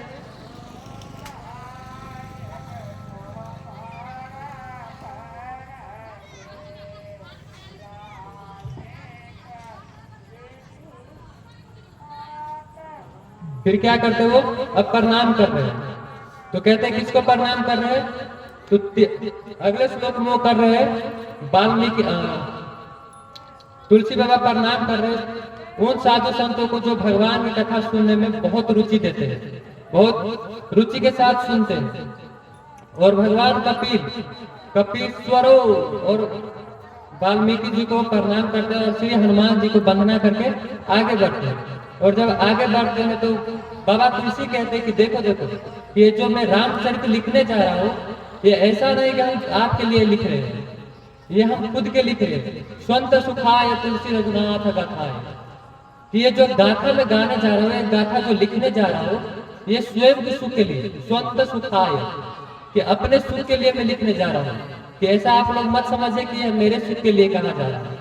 तो जब भी हम कथा सुने या कथा बोले तो हमारी चेतना ये होनी चाहिए कि हम अपने सुख के लिए कर रहे हैं, हम अपने जीवन में आचरण करने के लिए कर रहे हैं। ऐसा नहीं कि मैं यहाँ से कथा कर रहा हूँ तो सब कुछ मुझे पता है और सब कुछ मैं अपने जीवन में आचरण करूँ। कभी कभी मैं भी उसका अनुसरण करता हूँ कि नहीं, क्या बोला था, क्या है, सब करते हैं ऐसे। तो कहते हैं स्वांत सुखाय, अपने सुख के लिए, अपने उन्नति के लिए वो कथा करनी चाहिए, कथा सुननी चाहिए। नहीं तो अगर हम क्या करेंगे कि हम भाव भी रहे हैं कि ठीक है, हम जो यहाँ सुन रहे हैं वो आगे जाकर सुनाना है, तो आगे वाले भी यही भाव से सुनेंगे कि हमें आगे जाकर सुनाना है, सब सुनाने में लगेंगे, अपने जीवन में कोई अनुसरण नहीं करेंगे। तो इसीलिए क्या करना चाहिए, उसे अपने जीवन में अनुसरण करना चाहिए। और इस प्रकार वो वंदना करते करते भगवान विष्णु की वंदना करते। और एक श्लोक कहते मुकम करोति वाचालम पंगो लंघ्यायतेन गिरि यत् कृपातहं वंदे श्री गुरु दीनतारिणी। अपने गुरु महाराज की वंदना करते हैं। कहते हैं कि जब गुरु का कृपा हो जाता है तो मुकम करोति वाचालम, कि जो गूंगा होता है वो गूंगा बोलने लगते हैं। पंगो लंघ्यायतेन गिरि, कि जो लंगड़ा होता है वो बड़े बड़े पहाड़ पार कर देते। कैसे, तो जब यत् कृपातहं वंदे श्री गुरु दीनतारिणी, जब गुरु महाराज का कृपा हो जाए तो क्या करते हैं, बड़े बड़े पहाड़ को भी पार कर देते हैं। और रामचरितमानस यहाँ से स्टार्ट होता है। बाबा तुलसी जो अपना कलम चलाते हैं, तो कलम चलाते ही सर्वप्रथम वो क्या करते हैं, गुरु की वंदना करते हैं और चौपाई लिखते हैं, बंदहु गुरु पद पद्म पराग सुरचि सुबास रस सरस अनुराग। कहते कि मैं वंदना करता हूँ उस गुरु महाराज की जिसकी पद्म की पराग यानी कि कंठ, वो चरण की वंदना नहीं करे, गुरु महाराज की वंदना नहीं करे, गुरु महाराज के जो चरण है और उस चरण में लगा हुआ जो मिट्टी का कण है, पराग है, उसकी वंदना कर रहे हैं, उसको वंदना कर रहे हैं। और कहते वो कैसे है, तो कहते हैं सूरज सुबास सरस अनुराग, तो उसे देख करके वो सूरज यानी कि बहुत सुंदर स्वाद के, बहुत सुंदर उसका सुगंध आ रहा है गुरु महाराज के चरण के रच के। और वो बहुत कृपा प्रदान करने वाले हैं। कहते हैं कि जो गुरु महाराज के चरण के जो रज है वो संजीवनी बूटी से भी महान है। कि अगर कोई व्यक्ति मर रहा हो, जैसे कि लक्ष्मण जी का बाण लगा था, शक्ति बाण लगा था, तो उसे लक्ष्मण बूटी पिलाया जाता है। तो जब लक्ष्मण बूटी पिलाया गया तो भौतिक शरीर से वो जागते हैं, क्योंकि भौतिक शरीर में ही रहते हैं, भौतिक दुख में फिर से उसे फंसना पड़ता है। लेकिन जैसे वो क्या करते हैं, मैंने अपने गुरु महाराज के चरण का रज लगाया तो मैं आध्यात्मिक ओर से उन्नति करने लगा। ये जो भौतिक दुख कलेश है उससे मैं ऊपर उठने लगा। ये लक्ष्मण बूटी से भी महान है। और इस प्रकार वो क्या करते हैं, गुरु की वंदना करने लगते हैं। और गुरु की वंदना करते करते कहते हैं कि ठीक है, मैंने बहुत गुरु का वंदना किया। और वंदना करते करते अब रामचरितमानस के लिए अब क्या करते हैं, वो कलम अपना आरंभ करते हैं। और कहते हैं, बाबा तुलसी कहते हैं, वर्णम रामचरित भव मोचन, कि मैं भगवान रामचरित्र के बारे में, चरित्र के वर्णन करने जा रहा हूँ, कि आप लोग अब ध्यान से सुनिए कि रामचरित्र स्टार्ट होने ही वाला है। तो जैसे ये कहते हैं और उसी छंद बाबा तुलसी लिखते हैं कि बंदहु प्रथम महिषुर चरना मोह जनित सन सय सब हरना सुजन समाज सकल गुण खानी। बाबा तुलसी अब क्या कर रहे हैं कि कहते हैं कि बंदहु प्रथम महिषुर चरना, कि मैं वंदना कर रहा हूँ कि जितने भी साधु संत हैं, जितने भी ब्राह्मण हैं, उन सबको मैं वंदना कर रहा हूँ कि जब मैं भगवान की कथा करने जा रहा हूँ उसमें मुझे सबुद्धि दे, सुबुद्धि दे, कि उसके लिए मैं अच्छे से भगवान की कीर्ति का वर्णन कर सकूं। भगवान गीता में कहते हैं कि मैंने ही हर एक व्यक्ति को विभाजन किया, चतुर्वर्णामय सृष्ट गुणा कर्म विभाग, कि जितने भी लोग देख रहे हैं उन सबका मैंने विभाजन किया। कैसे? चतुर्वर्णामय सृष्ट, 4 वर्ण और 4 आश्रम में मैंने सबका विभाजन किया। कैसे? तो कहते हैं गुण कर्म विभाग से, जन्म से नहीं, गुण और कर्म के अनुसार मैंने उन सबका विभाजन किया। तो कहते हैं हम ऐसे ब्राह्मण देव को क्या कर रहे हैं, पूजा कर रहे हैं, जो इस लोक में भी और परलोक में भी व्यक्तियों का उद्धार करने वाला है। और इस प्रकार वो प्रार्थना करके अब क्या कर रहे हैं, रामचरितमानस में बाबा सत्संग की महिमा के बारे में वर्णन करते हैं।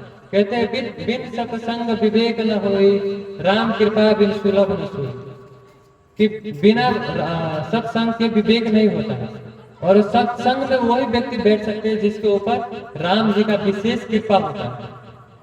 राम जी का जिसके ऊपर विशेष रूप से कृपा है वही व्यक्ति क्या कर सकते हैं, सत्संग सुन सकते हैं और सत्संग में रह सकते हैं।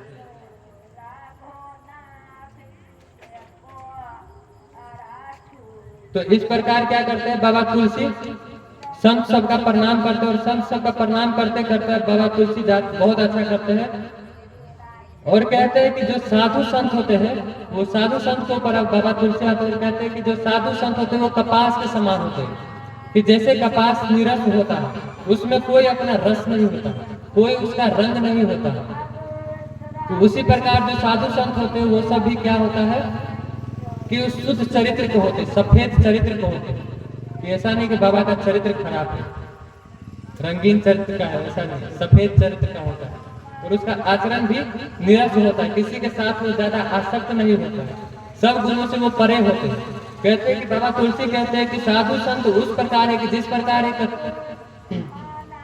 कपास होता है और कपास खुद बुनता है ना, कि कपास को लोग क्या करते हैं कि उसको धागा बनाते हैं, और जब उस धागा से वो सीते हैं तो कहते हैं कि 2 चीज होता है, कि पहले जब हम सुई को जब अंदर ढुकाते कपड़ा के अंदर तो सुई छिद्र कर देता है, छिद्र करता है ना, तो जो कपास होता है उसे वो भर देता है। तो जो साधु संत होते हैं वो क्या करते हैं, दूसरे को बुराई को भी तोप देते हैं, दूसरे को बुराई में भी वो अच्छाई देखते हैं। और फिर कहते हैं कि साधु संत ऐसे महान होते हैं जिस प्रकार वो कपास होते हैं। कपास क्या करते हैं कि अपने तन को बार बार वो कष्ट में डाल करके एक वस्त्र बनता है, और व्यक्ति का जो गुप्त अंग है, जो जड़ इंद्रिया है, उसे तोपने का काम करता है, शरीर तोपने का काम करता है। तो इसी प्रकार जो साधु संत होते हैं वो क्या करते हैं, अपना जीवन कष्ट में डालकर भी लोक के परमार्थ के लिए काम करते हैं। भागवतम जी में कहते हैं भजंती ये यथा देवन देवानां तथैव च छायेगा कर्म सचिव साधु दिन वत्सल, कि जो देवी देवता है उसे हम जैसे भजन करेंगे वैसे ही फल देंगे, क्योंकि वो हमारे कर्म के सचिव है। लेकिन जो साधु संत है वो क्या है, दीन वत्सल है, वो दीन दुखी पे कृपा करते हैं और कृपा करने के लिए वो विचरण करते हैं। ऐसा नहीं होता कि साधु संत का कुछ अपना उद्देश्य होता है कि नहीं कैसा चाहिए, ये चाहिए, वो चाहिए। साधु संत का उद्देश्य होता है न धनम न जनम न सुंदरिम कविता व जगदीश कामये मम जन्मनि जन्मरे भक्ता भक्ति हेतु की जो, कि साधु संत को इस चार चीज जो है, चार पांच चीज, उसके पीछे कभी नहीं भागना चाहिए। न धनम न जनम न सुंदरिम न कविता, इस सब के पीछे साधु संत कभी नहीं भागते। तो इस प्रकार बहुत अच्छा बाबा तुलसी साधु संत के बारे में कहते हैं। और आज समय ज्यादा भी हो गया और शायद विवाह है तो उसका कार्यक्रम भी स्टार्ट हो गया है। तो आज के लिए इतना ही, कुछ त्रुटि हुआ तो अपना बालक समझ करके माफ करेगा। हरे कृष्ण।